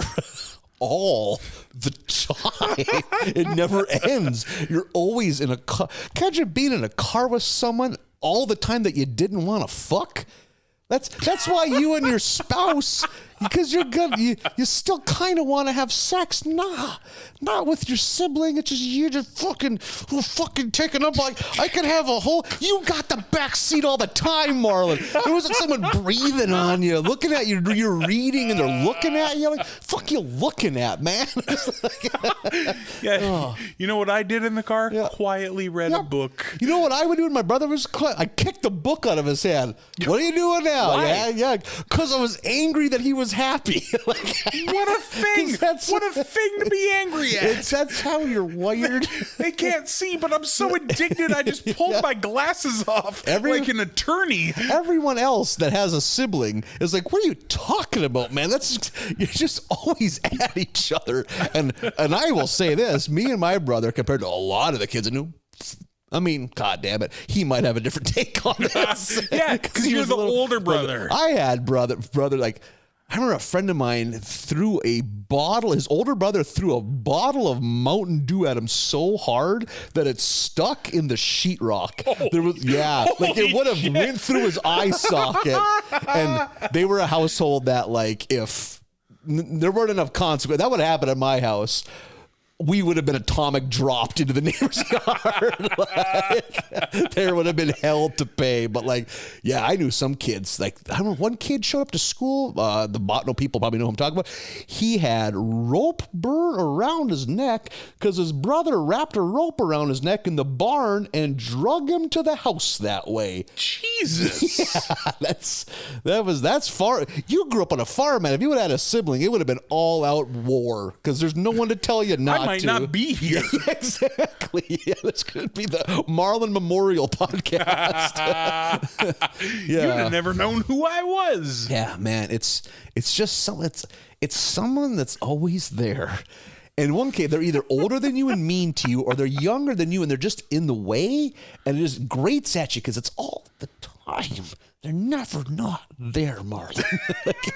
It's been like prison. It'd be like being in prison with someone that you don't have anything in common with. And they're What do you mean your family? Well, I was just about to say, what do you mean your family? But if I look at my family, there's plenty that I got nothing with. But then most, you get older and you're like, that's just what being, you learn to enjoy each other's company. Oh yeah, that must be the case because that's the thing. That's like the widely accepted truth of like, you hate each other when you're little, you love each other when you're adults. And I don't understand. Why don't you skip that first part? You can't. Yes, you can. Skipping hate, bottling it up, that's easy. No, man. Maybe if you're the older one, you could have, but if you're the younger one, that isn't an option. You are drawn into violence, it's a straw dog scenario. Eventually, you have to stand up and fight. Oh man, I would come home from school and just take my day out on my brother. That's because they're dragging you down all the time. I don't think they are. They are, man. You do not know. You're out of your element, Marlin. Okay, listen. I don't know. You're right. Yeah. So, and it's funny thing is, I have one other good friend that doesn't have siblings, and we've had this talk. Because their boyfriend has two brothers. It's like they're 28 years old and they still wrestle. Like everything turns to violence. I mean, I get it. And I always think it's weird. There's enough of a gap between me and my brother that there was fighting, but it was one-sided fighting. So if my brother started crying, it would end. It's the kids that are like 18 months apart. That's when shit gets close ones, because the fights are close. So then it becomes a real fight. It's like you're fighting for safety and like you couldn't pick a winner. Yeah. There's a big enough age gap between me and my brother. Yeah. Those are the kids. That's kids with black eyes and missing teeth and shit. That's when they gotta call the cops to break up your sibling fight. When I think of brothers, I think of Frank and Jesse robbing banks together. Yeah. I don't think of you and your brother whooping the dog shit out of each other in the back seat. Well, a lot of the thing is, it starts with practicing wrestling moves on your little brother, and then you hurt him. He starts crying, then you get mad at him for crying, so you put him in a scorpion death lock, and now he's crying even more. I definitely had that, but it was with older kids at school. Yeah. It was my version of that. I remember Steven Zinker explaining, telling me, listen, I'm not going to wrench on it. It'll be, just let me. And I got slapped into a Steiner recliner after lunch one day to where I almost felt like I couldn't walk anymore. So for me, all of that came from other kids. Yeah. When our backyard wrestling league, as true to my finishing move was a Steiner, but we called it the camel clutch because it was before. It was before Steiner was using it. Yeah, it was Iron Sheik was using it. Yeah. That was my finisher. Yeah. I just applaud us for having a Straw Dogs reference on the Simpsons podcast. Going peck and paw on your ass. Jesus Christ. Yeah. That's a real early I didn't ask for this. That's a good one. Yeah. You guys don't. Yeah, we're really going forward here. So The Simpsons is a television show. People watch it. So the fight over Mole Man, I don't even know. That's just a good gag, I think. But it kind of leads into them running into Professor Frink on the street. Yeah, they kind of roll into his house. That's what it is? They're fighting. They crash through a basement window. Okay, and Frink, always one to share the wonders of science with kids, explains things to them, mentions astrology, and then I think Lisa's like, don't you mean astronomy? No, astrology. The Tampa Bay Devil Rays of science. Which is funny. It wasn't more than a year or two after this, the Tampa Bay Devil Rays turned things around and are now one of the shining examples of success on a limited budget and major. There's a good chance they're going to go to the World Series this year. Also, the Tampa Bay Buccaneers and the Tampa Bay, who's their hockey team? Lightning? The Lightning, yep. Are all good. Yep. What is happening in Tampa Bay? A city full of East Coast transplants that don't root for that team. Yeah. That's the shame of it. It's crazy. Why is Tampa Bay the sports place? Move the Rays at least to a city that would appreciate them. The Buccaneers are 50 years in close to. They're there. They probably have enough of a built-in. I don't know about the hockey team. Maybe, I guess. But yeah. It's been probably 10 years since I looked up this statistic, but Tampa Bay, last time I looked, which again might have been 10 years ago, but I doubt much has changed, the highest strip clubs per capita. No kidding. Tampa Bay is just titty town. Really? No shit. Tampa Bay with Portland hot on their heels. I know Portland's always right up there, yeah. Interesting. Yeah. Never would have guessed. So if you're in the market for tassels. So I would have figured they were more of a Bible Belty Tampa Bay? Because they're in the South, but sure. Florida's different. They're also in Florida. And they're also there's a real toss up. And it's a big city. That's why all these teams move there is because of how big the market is. Tampa Bay, St. Petersburg is humongous. Also, any manner of company, because that's what a sports franchise is, any manner of company benefits from being in Florida from a tax perspective is a huge part of it. Yep. But what they run into, what the Lightning before they were good, at least, the hockey team, if the Rangers came to town, if the Islanders, if the Bruins, if the Flyers, any of those East Coast hockey teams, it was like a home game for them. Because all it was retired transplants. Yeah, just that fill makes it up. sense. Yep. Just I think it was just this last week, the Chargers played the Raiders in LA, which is apparently the home of the Chargers. It sounded like a Raiders home game. It was a joke. Yeah. It's like, God, NFL, move the Chargers. This is a joke. And move them across the country where you're not going to be tempted to put. Yeah. LA doesn't want football. Yeah. Like, they got one. That's enough. Do I think that's weird? Yes. Yeah. But they have to, like, you can't force them to like football. Either send them back to San Diego or to a city that wants them. They're not wanted in LA. Move them to, where would you move them? Like, if you were to move, you can't go back to San Diego and you can't keep them in LA. You can't go. Probably St. Louis has just lost a team, so St. Louis probably doesn't need a team. Oh my God, what's a franchise that could use it, or a city that could use it? God, I don't know. I'm trying to think of like Portland. Is Portland big enough? Would football be? But would football go over in Portland? Yeah, that might be I thought the same thing. Yeah. Because I'd imagine everyone in Portland who likes football is a Seahawks fan. That might be too late to convert. Salt Lake City, I don't know if that's big enough for the NFL. God, yeah. I would think that, or maybe what's one of those? Well, I was gonna say like what's a Louisville or a Kentucky. You know, I'm trying to think of states that don't have one. Nebraska, put them in Omaha. Yeah. I think Nebraska struggles with being just small enough that it's almost mathematically, unless it was a weird, they were there 100 years ago phenomenon like the Green Bay Packers. That you look at the fact that Green Bay has an NFL franchise is bonkers. Is ridiculous. I mean, I obviously have issues as a Vikings fan with Green Bay, but I like the kitschiness of it. The fact that somehow, But what I like is the fact the only reason they fucking exist is because of the largesse of the big swing and dick owners like the Mora family and the ones that own the Steelers. Because like there was a time like we don't need this because you look at the books, this is a net negative for us. Like nope, it's part of the history of the game. Yeah. Because fucking Packer fans won't bring this up. There was a time the Packers were so irrelevant. They were playing 2 of their 8 home games a year in Milwaukee at the Brewers baseball stadium, just to drum up fucking interest in that team. They don't ever talk about that now because they've been winning for half a century. Yeah. I'm salty here. I have no skin in the game because I'm not a Vikings fan, but I also I like the plucky small town nature of the Green Bay Packers. Yeah. I have to, applaud that a little bit. You guys should not have a football team. Be real. And you do, and that's great. You know what is maybe the one city that could use an NFL team? San Antonio. Texas is nuts about football. San Antonio, you look at like a list of the biggest metropolitan areas, it's gigantic. It's weird they only have one pro sports team.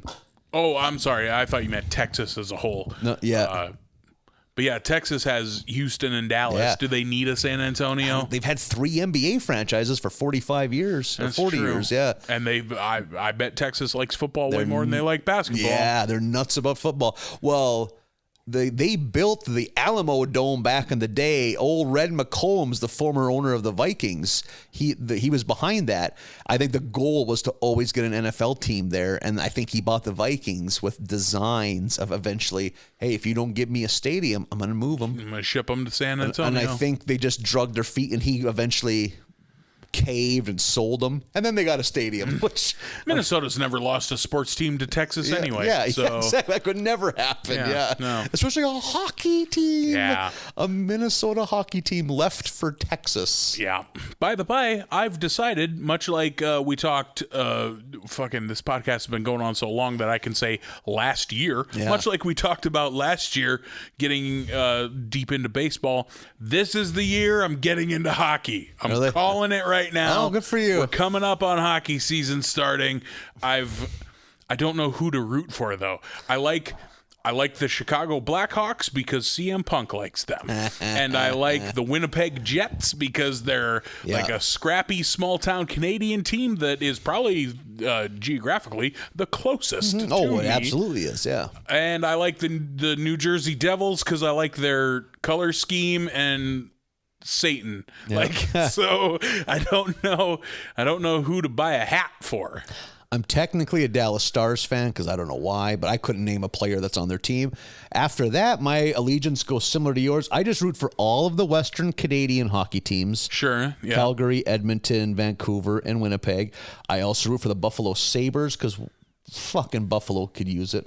They've never won anything ever. Give Buffalo a chance, And then I used to like some of the oddball teams. I used to love the fact that Hartford, Connecticut had a hockey, but now they're in Carolina, right. Charlotte. Now they're Canes. Who cares?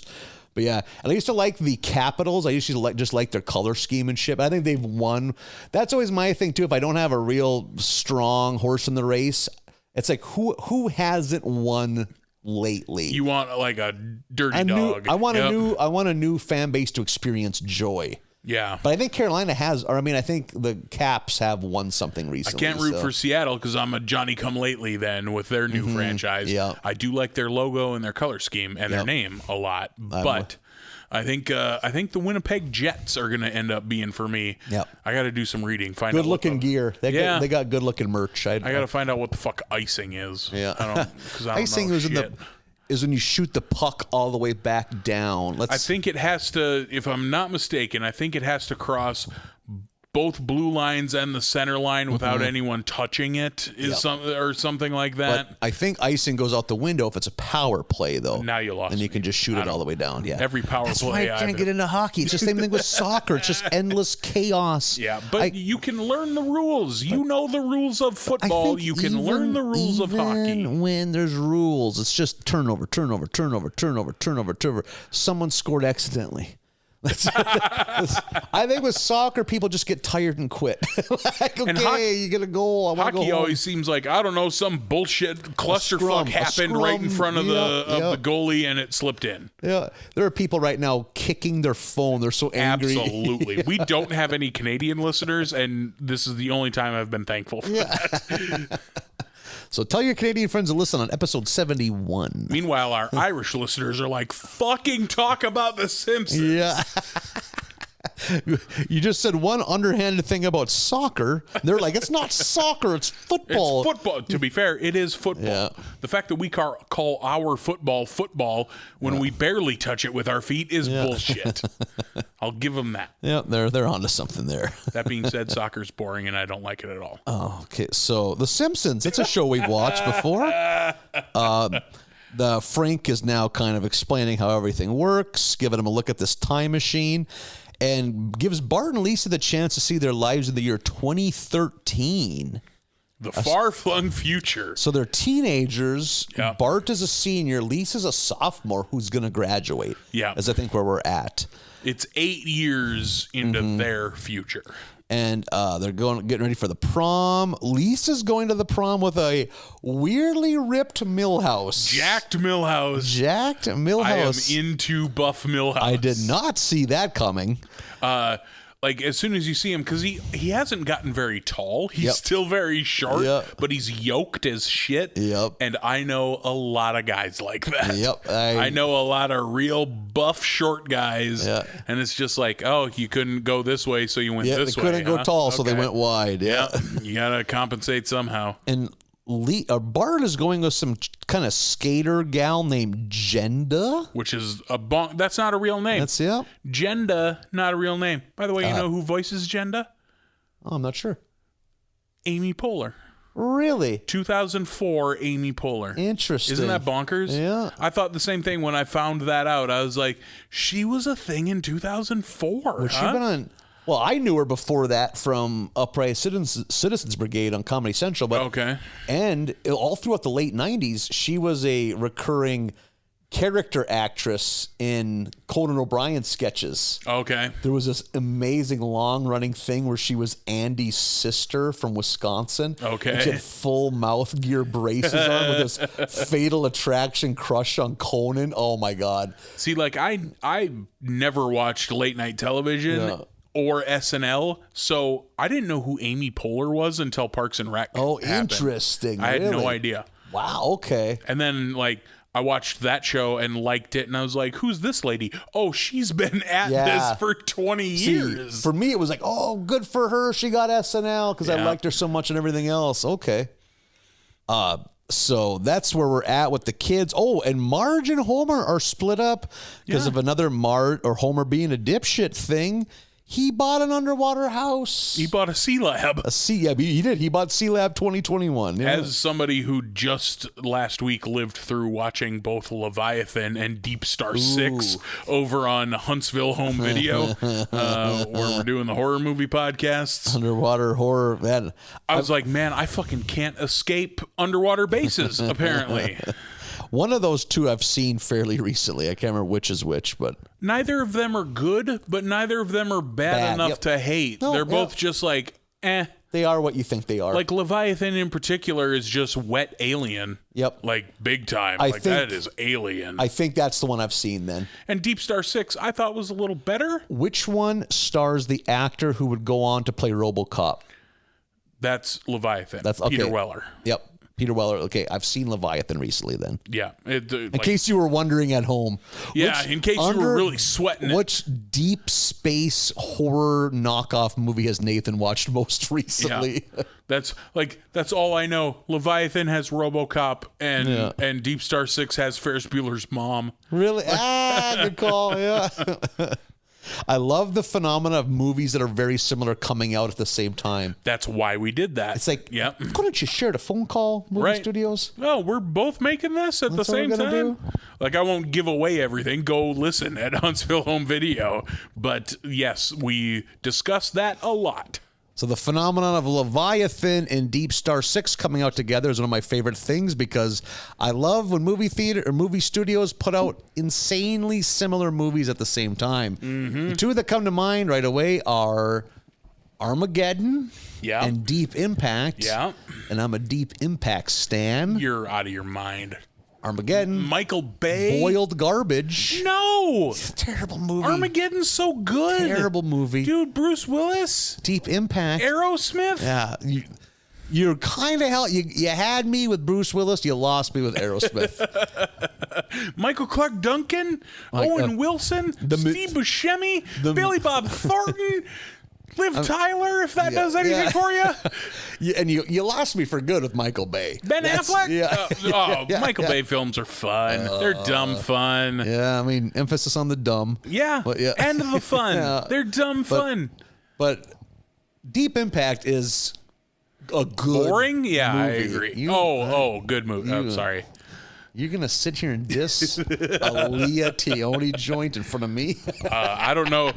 This is apparently going to be a hot take. I don't like Téa Leoni. Yeah. I got her name wrong, so how well do I like her? Yeah. I called her Leah. Leah Tione. So that's her Bizarro twin. Yeah. Maybe I saw a different movie. I love Bad Boys, another hot Michael. She's in that. Yeah, another hot Michael Bay joint. But every time she's on screen, there is something about Téa Leoni's face that I'm just like, get out of here. She's always confused. She's always befuddled. Yeah, she always looks confused, and she's angular in a way that I don't like. And who the fuck am I? Live your life, Téa You're Leoni. a Midwest round man. You want a Midwest round woman. I get it. Pointy. It's too pointy. I'm with you, man.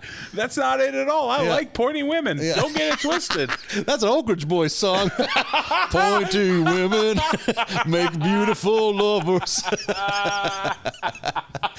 But I don't know. There's something about her. I don't know if I saw something with her at an early age and I hated it and I've held it against her forever. I don't know what it is. I just don't like her. The only other thing I can think of her stick out in my head, she's the wife in the Adam Sandler movie Spanglish. Okay. Which is a movie I love. I've never seen. Yep. It's one of those it's not a Happy Madison joint. Okay. He's just an actor in it. It's a more serious movie. Yeah.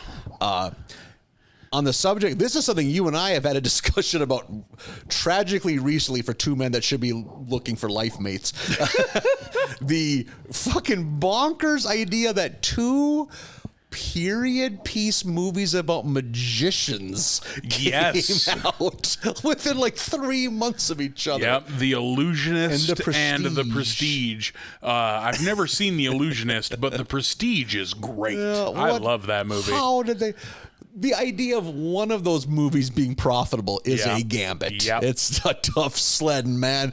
Let's put out 2 of them head to head. Yep. 2 big budget turn of the century magician movies. People lost jobs over that decision. Yep. Like, someone got their ass chewed at a board meeting and was cut the next day. Like, so The Simpsons. So, again, Homer and Marge are separated. One thing I think is baffling is, why does everyone look like they're 30 years older? Like, it's only 8 years. Everyone kind of looks like hell. Skinner looks like he's 75 years old. Yeah. Chalmers is fucking a vegetable. Yeah, because he tried one of the drugs. Yeah. That's what it was. And because they're at the prom now. I should explain where we're at this point. Did you catch the band for the prom? Is it really? It is the Larry Davis iPod experience, and it's just an iPod plugged into these speakers. I did not notice that. Oh, yeah. Holy shit, I thought that's that was good. great. So they're at the prom. We get so many good sightings. I find teenage Ralphie very off-putting. Why? He's just taller Ralphie. But he's also somehow wider, and his head is still shaped the same. And then we get Martin dancing with his science project robot. Chum. Oh, so depressing. So what? I forget, because that was a couple episodes ago. Children's humanistic urban muchacho. Yeah, urban muchacho is what I remember. Oh, it's so good. Nelson has knocked up both of the twins. Yeah, that's Terry good too. and Sherry. Yeah. We hear both of the babies go, ha. Yep.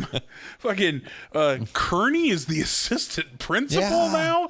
This episode went hard for look at all of these characters. Which why it's by far my favorite of this match. Same here. Do you have any fun and or tragic prom tales? No, not really. So when I was a junior, because like we didn't have like separate proms. There was a prom. Oh yeah, that everyone went to. I know in bigger places they separated out between junior and senior. Yeah, like, oh, this is the junior prom. This is the senior prom. You're right. Prom. I've heard that term, junior prom. But yeah, we had one big prom. Yeah, one big prom. When I was a junior, I was solicited to be the DJ because they knew I didn't have a date and that I could do the job. So I was the DJ at the junior prom. So did you have to get a tux? No, I think I just kind of dressed up. Nice.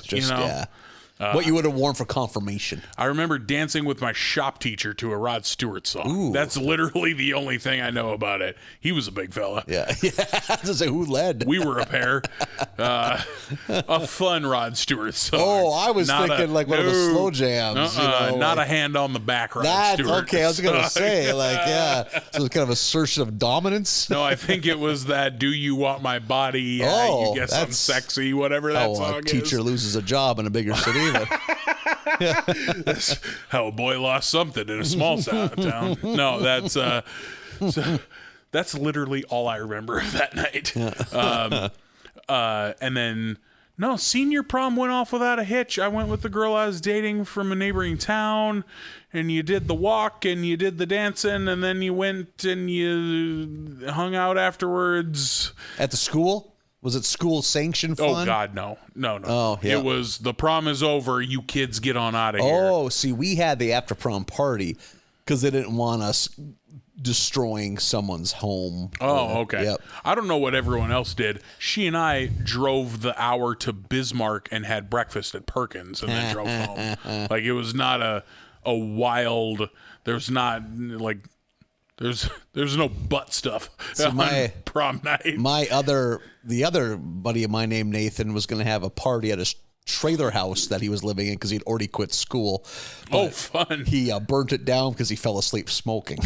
Oh, yeah. So I don't think. Yeah, junior year I hung out at the gal's place that she lived, and some people came over. The other, senior year, just went to prom, went to the after prom party where you won prize. They coerced you by the chance of winning prizes, which was just absurd amount of Mountain Dew. I just remember that, like, kids with so much Mountain Dew, they had to, like, get a flatbed trailer to bring it back to the farm, you know? We're willing to give away a TV if you kids aren't out there drinking and having sex. Yeah, if you won't sniff glue, we'll give you a TV. Please don't sniff glue. Too many of you sniff glue. Jesus Christ. Someone's, please. Animals. Stop with the glue sniffing. We just had breakfast. Yeah. So it ends up, Bart's girlfriend ends up dumping him around this time. At Contraception Overlook. That's what it is. Which is such a great name for Makeout Point. And she does it because he proposes. Yeah. High school proposal. Always awkward. Not a good scene. Never a good look. No. And after his girlfriend walks away, we get Robo Wiggum, who is in a full RoboCop outfit, and he sees they're trying to bust teens. But they see, this one's alone. It's like he sees Bart is sad, and his chest cavity pops up, and there's a rotisserie chicken inside. Unbelievable. Like, help yourself to some chicken, Bart. And he does. He pulls a leg off. I love that all of the cops are RoboCops. Yeah. So Bart is in a bad place emotionally. He doesn't have agenda. Goes to visit his dad. And Homer and Bart go out on a cruise in Homer's hover car, which is a piece of shit. And Bart makes a good point. Why did you buy the first one? You always wait a year or two to get the kinks out. Which I abide by, like always. I never buy the first of anything. Give them a year to figure it out. And they drive through some kind of hologram tunnel.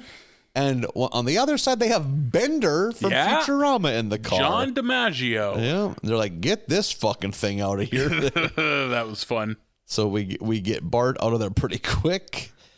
And they go to because now Homer is single too. So he takes him to Moe's. We see Moe has a clone now for some weird reason. And they're and Homer's trying to teach him how to be single and meet women. And we get an older Mrs. Krabappel appearance. I'm saying the last 8 years haven't been that good for Krabappel, but you got to shoot that shot, bro. Bart. Yeah, you go for it. Please, Why Bart, wouldn't you? Please, but he doesn't. No, he doesn't. Which I don't like. My fourth grade teacher was no Edna Krabappel. Yeah. So, like, I would not chase my fourth grade teacher by choice. But if you get a chance at Krabops, man, I don't know. Rare birds like that only fly by so many times, brother. Oof, got to go for it. They barely show her, but the other one is an older version of Lisa's teacher. Yeah. You're right. They're barely on camera, but you're exactly right. So that Bart does not take that chance. And I like what Mrs. Crow was like, yeah, I would, but we could probably both do better. Right. That's very funny. pragmatic. I like that. Yeah. Super just, here's the facts, kid. Yeah. So Bart is now, I think he's at work, and he kind of inadvertently saves Mr. Burns from a home invasion from Snake. Yeah, he's working at the Quickie Mart and has to deliver groceries to Mr. Burns. And there you go. Kind of stumbles into saving him from Snake, who's robbing Mr. Burns. And this after we get a brief glimpse of Tiny Millhouse going on a Hulk rampage in the middle of town. Yeah. Weird buff Millhouse, who has been dumped by Lisa. You're right. Is fucking losing it. She sees that her future is beyond Springfield. Yep. Somewhere in here, by the way, we get like a flash to, the kids watching all this on screen and her being like, Millhouse? Really? Why would I be dating Millhouse? And Frink is like, oh, you fought him off a while, but then eventually he saved you from a burning house, which you later learned that he set, but you decided, whatever. Yeah, that was good. Jesus Christ. That's some insanely sociopathic behavior. Yeah. Yeah, Millhouse is troublesome. We find that out. So Bart Burns, because he's so thankful for Bart saving his life, decides to give the Burns scholarship to Yale to Bart instead of Lisa. Yeah. And Bart, knowing that this will destroy Lisa, but he also sees, hey, this is going to impress Jenda. And we'll be, hey, look at me. I'm making something of myself. I'm going to get out of town. So he ends up saying he's going to take the scholarship just to impress Jenda. Still a ridiculous name. Still fucking, it's not a real name. And in the B story, it's around this time, Homer finds out that Krusty the Clown is now dating Marge. Unbelievable. Which is such a good plot point. Also, you spoke earlier to how everyone looks like way different than maybe they should after only an 8-year break. Krusty looks the same, but has this weird swollen neck. He's got Grandpa's neck. It's so fucking weird. He's got Grandpa neck syndrome. He's got like glands swollen. There's something wrong with that clown. Wild, yeah. The neck was. There's a lot of off-putting animation in this. So Bart Lisa's obviously very angry at Bart, and is also just depressed about what her future now holds. And just kind of like, it's kind of in that she's going to start settling. Like, okay, I guess this is what life holds for me. Milhouse catches word of this, that Lisa's now lost any hope of a future. His line is, "Booyah, time to strike while the iron is sad." Holy shit. Which is so good. That absolutely, I wrote that down verbatim. Yep. Time to strike while the iron is sad is the most dirtbag thing I've ever heard in my life. And it came from Milhouse.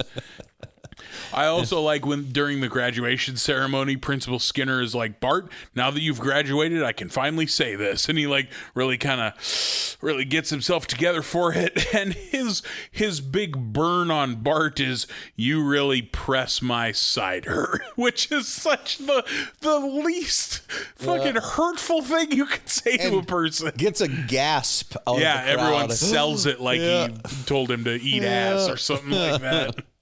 So now Jenda is into Bart again because he's going to be a Yale man.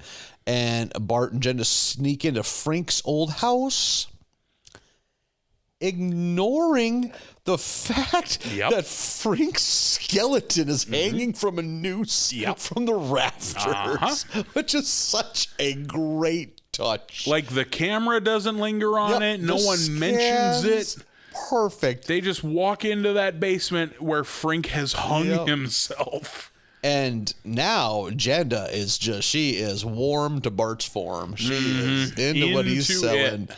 And she's like, "Hey, tonight's the night, big fella. This is going to happen." But Bart is weighed down by what he's done. He's guilt. And he has a reason for sneaking in there. He wants to see what the future's going to hold for Lisa. And he sees fucking middle-aged Lisa and Milhouse. And Milhouse is lying in bed. And Lisa's like, "I was thinking of enrolling in a poetry class." And Milhouse is something about he had to sell his marrow to pay the power bill. I don't have much marrow. Yeah, the power goes off. I didn't have much marrow. And he looks like his dad. He's like balded. Yeah. So Bart sees Lisa's future and is upset. Yep. So he ignores the very willing Jenda and decides he has to do what's right and go tell Lisa that she can. And at this point, Lisa and Milhouse are on contraceptive point or whatever it's called. Or what's the name of the? Contraception Overlook. Contraception Overlook. There we go. And Milhouse is selling his spiel, and now Lisa's defenses are down. She's got to give it up. And then Bart shows up in the hover car, grabs Lisa, and Milhouse is outraged. And he's chasing after him. He gets stuck between two trees because he's so wide. "We get Lenny and Carl out in the woods. Could you give me a push?" "We could, but we're ghosts. Or are we? Or is he a ghost and I'm me? Or is he and me? Or I'm a ghost?" It's like, what is going on? Or are our spirits trapped in these two trees? Yeah. And then they just walk away. Just leave him stuck. Leave Milhouse stuck between two trees. So good. And then now we're pretty much getting to the end where Bart just sees, "Oh, yeah, you deserve better than this. I'm going to give you the scholarship." And holy shit, I like this episode. Me too. And then back in like current times, like they're done watching and Lisa's like, "Oh, thank you so much for what you're going to do for me someday," and hugs Bart and they make up. And Homer and Marge get back together in the C-Lab apartment that he lives in. She decides that underwater living ain't that bad. Yeah. I was big time into this episode. I liked this one a lot. My favorite ones of the last few seasons, probably. Seeing all the kids as teenagers is fun. It's super fun. Yeah. One last one, episode 16 is Don't Fear the Roofer. It is proclaimed during the intro sequence that this is the 350th episode of The Simpsons. Oh, no kidding. So we've come a long way, Nathan. And there are so few sitcoms, if any, that have made it this far. Yeah. And we're double that in real life. Yeah, we're not even halfway. Think of that. Through The so Simpsons. Insane. Like, I don't know how many sitcoms have reached that level.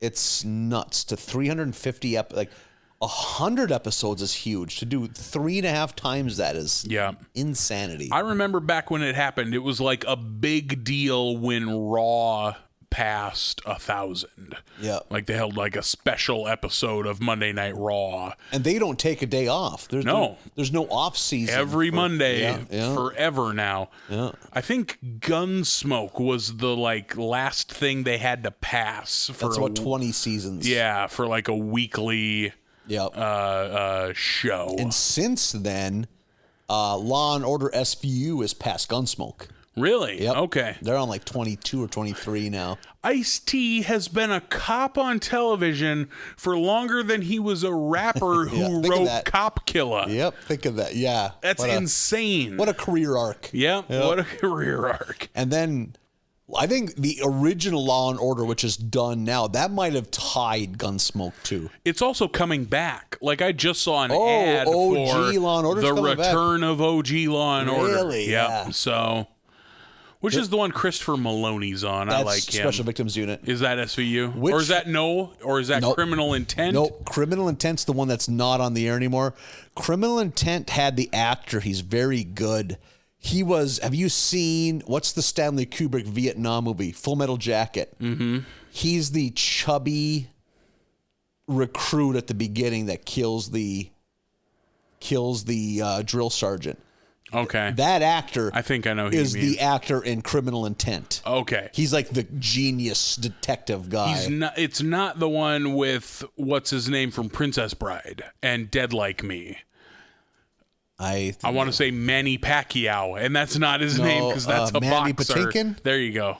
No, Manny Patinkin, I think, is a whole other breed of cop or... He's not on a Law and Order? You're right. It's maybe one of the CBS ones. Okay. Yeah. Law and Order is an NBC joint. They're all the same. Yep. I don't know See, in my head, the only way I can keep them track is Law and Order is a whole different thing. If it's not Law and Order, it's probably a CBS thing. You have Law and Order and Other. Yep. Well, one of these episodes in this batch, might be this one we're about to discuss, has a fun little, like, makes fun or just has fun with the intro or how they shoot CSI. So CSI is 18. Yeah. I mean, I know original CSI is done, but I'm sure on CBS there's some CSI Rapid City is a thing or just whatever offshoot of, I'm sure it's still out there. I would watch CSI Rapid City for sure. Just solving nothing crimes. All these used rubbers. This car's been parked here for how long? Yeah. Like, Cheapers Creepers, either they're coming back. It's almost winter. Oh, shucks, guys. Yeah. So we're in Springfield. There's a thunderstorm happening, and the roof is leaking in the Simpsons' bedroom. I like the visual of it's dripping on the top of Marge's tall like hair. It's like a little pool. Yeah, it just forms a puddle and like slowly creeps forward until it just splashes in her face. I thought that was a fun visual. Gig. Homer's solution is bonkers. Rather than like put a pot down or something like a normal person would, he builds an elaborate Hot Wheels track to get it out the mail slot and out the door. Did young Marlin have a Hot Wheels track ever? I did. Did you really? Yes, I had the it was yellow back then. It wasn't orange, but still like link them all together kind of thing. Okay. And I had just enough Hot Wheels track. My bedroom was upstairs. I could build it from the top of the landing down the stairs, which was a straight line, and then put in the loop-de-loop and then launch my cars into the entryway if I opened that door. So it was just a straight line, but it was still awesome. That's awesome. Like, and usually the dog was sleeping in the entryway and he was annoyed. But like, yes, I had a Hot Wheels track for sure. Cousins, I did. For me, that was a big enough ticket toy that I would have went for something that I was more into, if that makes sense. Like, okay, if I got asked for a toy, that's a Christmas toy, so I would have went with He-Man guy. Sure. I would have got Castle Grayskull or something like that. Like, yeah, I don't know what. I had that so long that I don't remember getting it. When I was playing with it when I was 10, it had always been there. Yeah, you know what I mean? So I don't know exactly when I got my Hot Wheels track, but I just remember as a kid learning rudimentary math. I knew He-Man guys were $5, and that they were always forbidden unless it was a trip to a bigger town. Sure. But then I would see G.I. Joe was like $3.80, and that's like, well, I would try to talk my mom. Well, it's only $3. But if anything started with a 2-digit number, that was an extravagance. That was Christmas. Someone had to go to the bank to discuss. Like, I can't. If anything's $10 or over. Yep. Fucking forget about it. Or the first time I ever had cash money that I remember I had $16 once and thinking, I can fucking buy something that costs over 10. Nothing is out of reach right now. I have wealth that I have to manage it. This amount of money can't be trifled with. Like, my mom talks about walking by the bedroom and I would be sitting on the floor, moving the $1, the $5, and the $10 bill in different order. Just like enchanted by it. Like, that's how your kid be. If your kid has the drive and mental capacity to become a vile stock trader. If they're me, they just become a dipshit. Right. Like, yeah. It could go down two roads. Like, that kid cares too much about that money. Like on one side, there's the American Psycho-esque yuppie stock trader, and down the other road lies you who won't spend money on anything. Or that is true. Or in my head, I was probably making Lincoln and like Hamilton fight. Like, pew pew pew pew. Oh, your $10 bill spaceship's stronger than mine. Oh. Take that, Lincoln. Take that, Lincoln. Yeah. Oh, George Washington with the outside interference. The ref didn't see it. Oh, I bet it did become pro wrestling pretty quick. Oh, my God. He shouldn't have that in the ring. He can't tell a lie. What's he doing cheating? Yeah. That tennis racket case is loaded. I did like the visual of, so Lisa's hamster somehow ends up in this Hot Wheels track. It's like a water slide. Yeah, and goes through the loop-de-loop and everything, but is like terrified, not enjoying this. Lisa's mad because the hamster was going to be for show and tell, but now he's kind of cold, which was such fun. Marge is pissed. Bart and Lisa are both pissed. Maggie's mad. Rings out her teddy bear and then just spikes it. Everyone's mad at Homer. So he goes to find some solace, fucking puts on his coat with a real grump face and heads down to Moe's, where everyone's mad at him because they're trying to throw a surprise party for Lenny, and Homer ruined it because he walked in. And then while they're all bullshitting with Homer, coming down on him, Lenny comes in and they miss the opportunity for the good surprise. And then Homer tries to take a seat at the bar, but the bar stool is actually a cake that they made for Lenny. Not Homer's fault. That's a fuck. Why do you have it sitting at the edge of the bar? Put that on a table. So they throw fucking Homer out. Homer catching a lot of shrapnel in the start of this episode. So he fucking heads down the road and ends up at Knockers. Which is this the first Hooters knockoff? I feel like there's been one more. I feel like there has been two. I just can't think of what it was called. I can't point to an example because apparently we've watched 350 of these episodes. Fucking wild. But I feel like we've seen a Hooters in The Simpsons before. I'm pretty sure there has been, Yeah, I think so too. But he ends up there, and I like that there's a sign that's like, don't ogle our big-breasted women or something she like calls that. Him a prevert. Yeah, prevert, and slaps him. I don't know how hot a take this is, but we used to have Hooters here, and now we don't.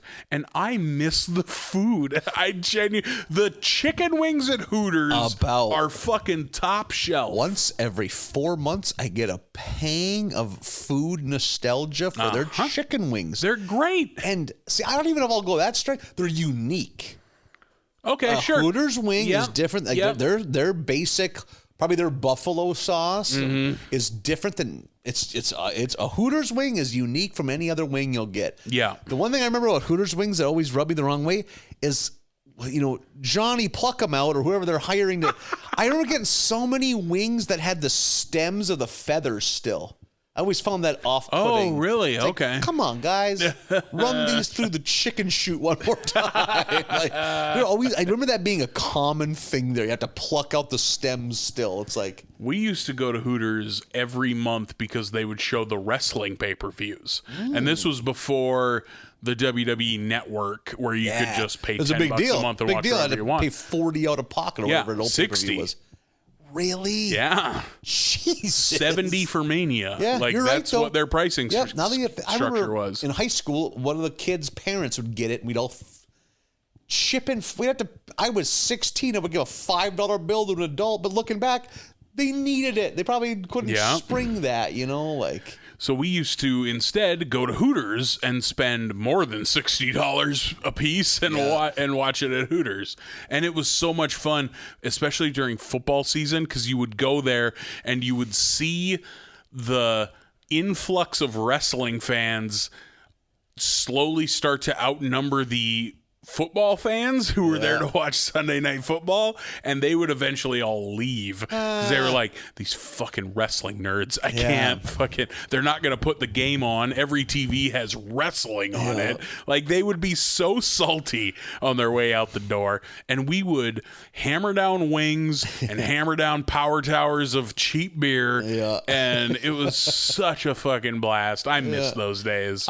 I'm sure we've discussed this on the podcast, but all of my Hooters memories are like a 1-year period. When I first moved to Fargo, was first bar age, we would go there on Sundays because we weren't able to pull a network TV signal, and we wanted to watch the Vikings game. Now, let's go to Hooters, because Hooters on Sundays had like half-price wings at 2 p.m. So we would stumble in at halftime of the Vikings game, just violently hungover, even at that age, just look like shit, look like we've just gotten out of a fucking Turkish prison. Just we'd walk in, hey, we're big strapping college guys, so the servers they were excited because they think we're gonna spend money. Like, we know which table's gonna be the rowdy table. We were the meekest, saddest table. 4 tap waters, please. And we wait for the wings to go on sale. And you could just see the despair that they realized we're not gonna make any money off these fucking. They've lost their will to live. But I always remember too, like looking around and just seeing the hay seeds from out of town, that this was just such an exciting thing. All these 55-year-old men just giddy, like, girls in shorty shorts. Ooh. Which, hey, I enjoy girls in shorty shorts. Who too. doesn't? Yeah. But like, if you don't enjoy the food, there's no reason to be there. Yeah. Like, if that place existed but the food was garbage, I wouldn't have gone there. Yeah. But the food is good. The food at a Hooters, I realize that sounds like I just read Playboy for the articles. Yeah. But the food is fucking good. And if I remember, anything outside of the wings was just mediocre, but the wings... just fine. I was there for the wings. Yeah. I think I got a sandwich a couple times, but the wings is where it was at. And we all, at the time... like, I would go with, I worked at the strip club at the time, and me and all my strip club peeps would go there because most of us were wrestling fans. Yeah. And then, like, it's just like an unwritten rule. You work in the service industry, you also tip like you're out of your goddamn mind. Yeah. So, because you appreciate other service industry people. Strippers tip so well. Yeah. And as a blackjack dealer, I experienced that a couple times. And so, like, we would find ourselves a table, and you could practically watch people fist fight over who got to be our server, because it was like, you're gonna make fucking money because we all appreciate you very much, and we're all gonna fucking chant Sheamus sucks at this television or whatever we're doing because we were obnoxious, like wrestling fans. And you're going to make money at the end of the night, and we're all going to have wings and too many power towers, and everything's going to be fine. It's all going to be good. Did those go away, the power towers? There's a quizzical look on Nathan's face. Yeah. It's like just tower of beer. Yep, just a tower of beer with like a little spigot. Spigot, that's the word, at the bottom. And it held 4 pitchers. You don't see them anymore, do you? I haven't seen one since Hooters closed. Yep. So they were a late aughts phenomenon. Where they were everywhere. So to those who are listening, it's just a literal tower of beer, and the tower would have a little spigot that you could fill a glass or a mug with. Like what's at the bottom of a Gatorade tub, you know? Yep. Yeah, exactly. But you're right. They had like a 3 or 4 window where they were hot, but you don't see them anymore. It held 4 pitchers of beer, so like 16 beers or something like that, and they were always on sale, it seemed, so you always got a power tower. I haven't seen those, it seems like, in 6 or 7 years. They've kind of went away, it seems. I remember thinking, boy howdy, I bet that's a bitch to clean, but maybe that's why they went away. Who knows? One last Hooters addendum, not where I thought we'd go. You know who fucking loved Hooters once they opened one in Bismarck and would go there every chance she got? My grandma. Oh, really? Loved it. Like there was something on the menu she liked, like a fish sandwich or some walleye fingers or something. She was a fish person.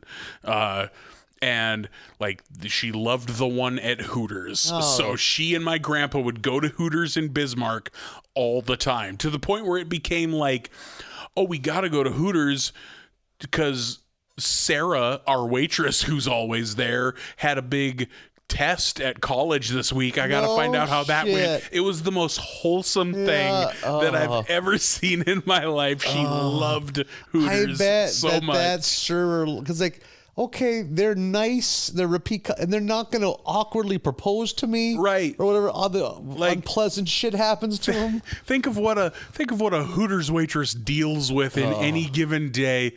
Imagine how she must have lit up when my grandfolks showed up. And I think it was more your grandma. Your grandpa just went to placate your grandma. Yeah, she was the one pushing for it. Yeah, they got the best chicken sandwich. Yep, they got my favorite fish sandwich, and I need to talk to all the gals. Like, such a fantastic, wholesome thing. Yeah. And I mean, while they are not even scantily clad, so it's like, it's not like it's obscene. So it's totally grandma skimpy. Approved. Yeah. Sure. Yeah. There were a time that those shorts were what a woman would wear outside. Yeah. Also, my grandma was just like, yeah, that's what they have you wear. Anyway, how'd that test go? You know, like, men are idiots. Here you go. Yeah. Like, just adorable. Yeah. So Homer's at Knockers.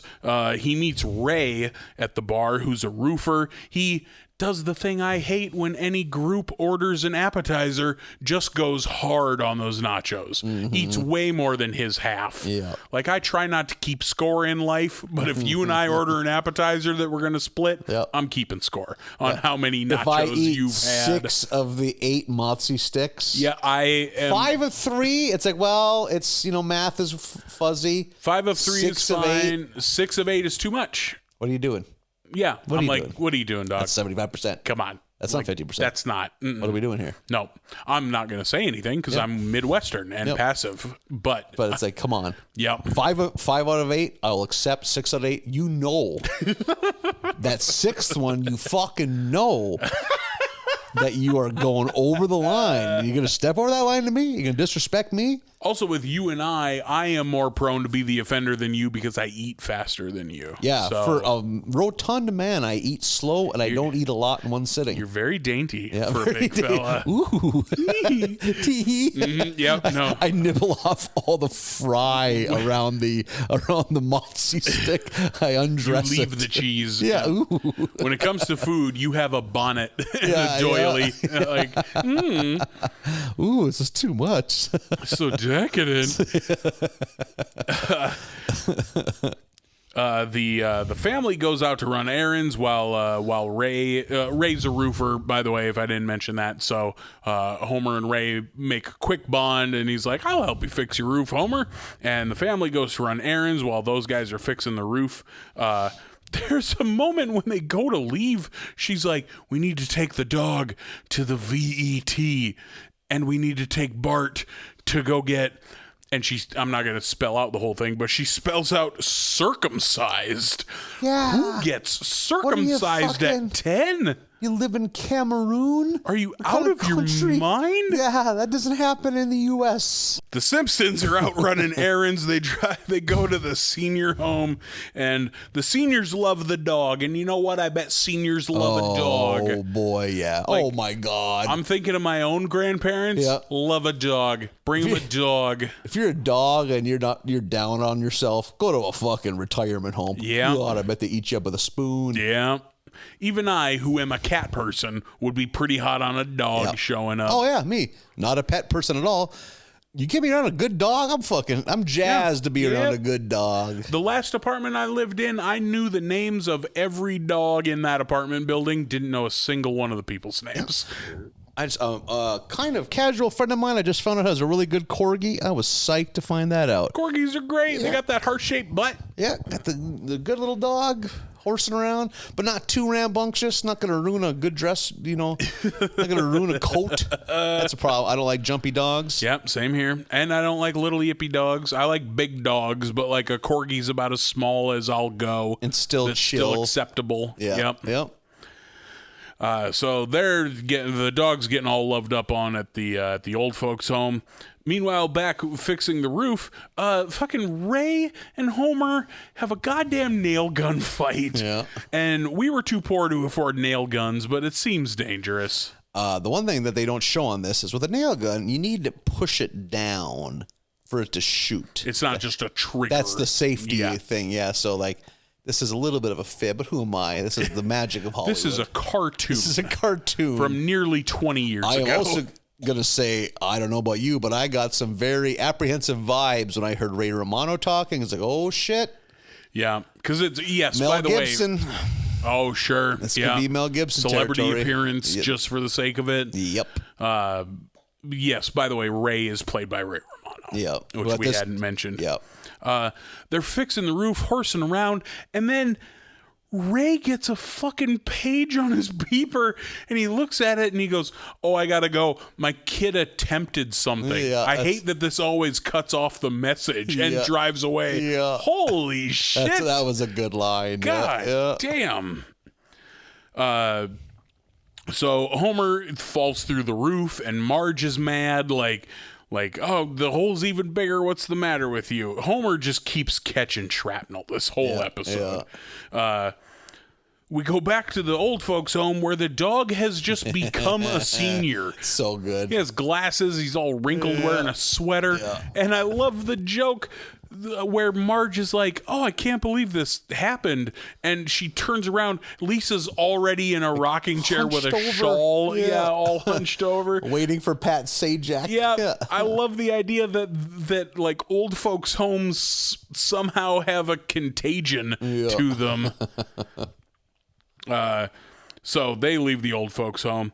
Homer and Bart go to Home Depot, and fucking Homer explaining that insane story about how we used to go to Old Man Johnson's hardware store when I was a kid, but then when they built this Home Depot, it's not called Home Depot, but that's what it is. But then when they built this, Old Man Johnson hung himself. Jesus, it's just this delightful Christ. tale of a man crushed under the thumb of big business. Man, the Simpsons are spicy in this batch. Yeah. So fucking Ray never came. There's a moment where they're like, where Homer and Ray bump into each other and they're talking about, "Oh yeah, I'm sorry I left you hanging, but I'll come back and help you tonight." And Homer waits all night and Ray never shows up. Homer's like losing it. It's around this time that Marge notices. Yeah. And so Marge explains, "Homer, Ray doesn't exist." And it's pointed out that like nobody else has seen Ray. Yeah. Only Homer has seen Ray. He wakes up in a mental hospital. No one's ever seen this Ray character. And then Homer is subjected to 6 weeks of electroshock therapy. Yeah. In order to get this out of him, this like Ray thing. Something they wouldn't do in 2005, but... I mean, they call it something else now, but electroshock therapy is still a thing. Just 6 weeks is hard. Yeah, 6 weeks seems like a lot. Yeah. It is also not the first weapon in their tool belt that they will pull. They don't start with that very often. You don't start with the showstopper. Yeah. But it's 6 weeks later, Homer is cured and ready to go home, and then fucking Ray shows up because Ray is real, it turns out. Meets him at the hospital by accident? Yeah, just happened to be there, I guess. Yeah. And they explain how no one ever saw Ray because of like, when Ned was there, he couldn't see Ray because he was behind the chimney. Mm-hmm. And an insane one where... Stephen Hawking. Yeah, where Homer, when he was talking to Ray at the Home Depot, Bart didn't see him because there was some manner of miniature black hole that refracted the light to where Bart couldn't see it. Like Stephen Hawking, by the way, played by Stephen Hawking. Which is awesome. Yeah. Explains that all away. They explain everything away. And then... so everything's back to normal, and as a punishment for all the abuse he suffered in the mental hospital, Ray and Homer make Hibbert fix the roof for them. Yeah, they're just kind of up there like just enjoying the sun. They're literally in lawn chairs drinking beers. Yeah, they're having a little up on the roof. Little spa day. Yeah, so... That's that one. Really some stretches in that one where I was like, I don't know. I think when I saw that a celebrity voice was going to have such a big role, I put my expectations so low that I didn't dislike it. Yeah, I didn't dislike it either. Like, it was fine. Like, Ray, other than being drawn like Ray Romano and being named Ray, it's not like he was playing Ray Romano. Yeah. So that helped a little. But... so much of this episode is just a real stretch. So not quite my jam, but it was fine. For me, really, the episode 15 was great. The future one? And all of the other 4 were just...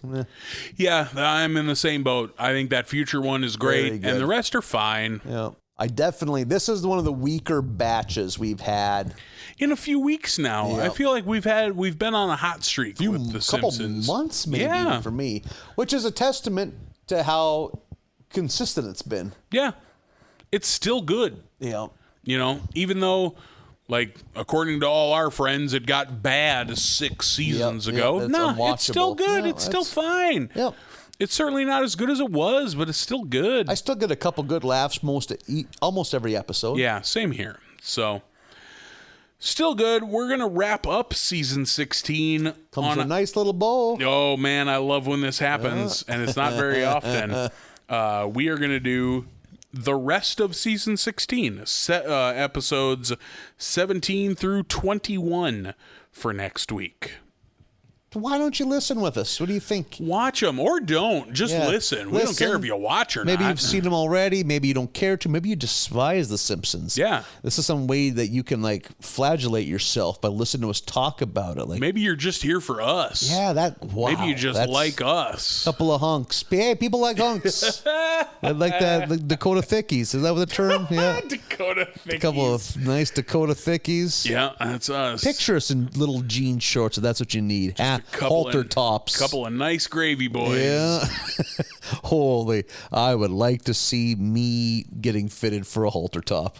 Likewise. Yep. Like, boy, there'd be some flabbergasted noises from the woman. Oh boy, sheesh. Okay, let's see here. We're gonna do what now? Okay. They really earned their money that day at Abercrombie and Fitch. Yep, it's a big day for everybody at the fucking Aeropostale. Good job, team. Yeah, we did it, gang. Yeah. To shut the store down for everybody else. Yeah.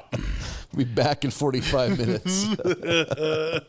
I'm confident in my new top. I'm about to put the Lucky brand out of business. Fucking shut down this American Eagle. We're going to go tell jokes in Ellendale, North Dakota? We will be this Saturday at the Granary in Ellendale, North any Dakota. Any friends in South Central North Dakota, tell them. Yeah. They'd be fucking assholes. At this point, looking at the numbers, the majority of our listeners don't live in North Dakota. Oh. But we have plenty that do, and we'll be in Ellendale at the Granary, which this Saturday. I've never seen this town. I've never seen this could all be, we could be getting catfished. There's a chance this is the last podcast, so thank you all for listening. There's a chance we're just going to get murdered. Yeah, we're going to get sold into slavery. Yep. So if that's the case, it's been fun. Thank you for Every listening. Day is a gift. If that is not the case, we'll see you next week for 17 through 21. Also, you can find me personally over on Huntsville Home Video talking about horror movies. A new horror movie every day. Hot, daily podcast collab horror movie content, Nathan. You guys like them hot pods? Because they're coming quick. Uh-huh. Yep. Give you a new one every day, all through the month of October, over on Huntsville Home Video, which is a lot of fun. I'm really enjoying that a lot. Check it out. Yeah.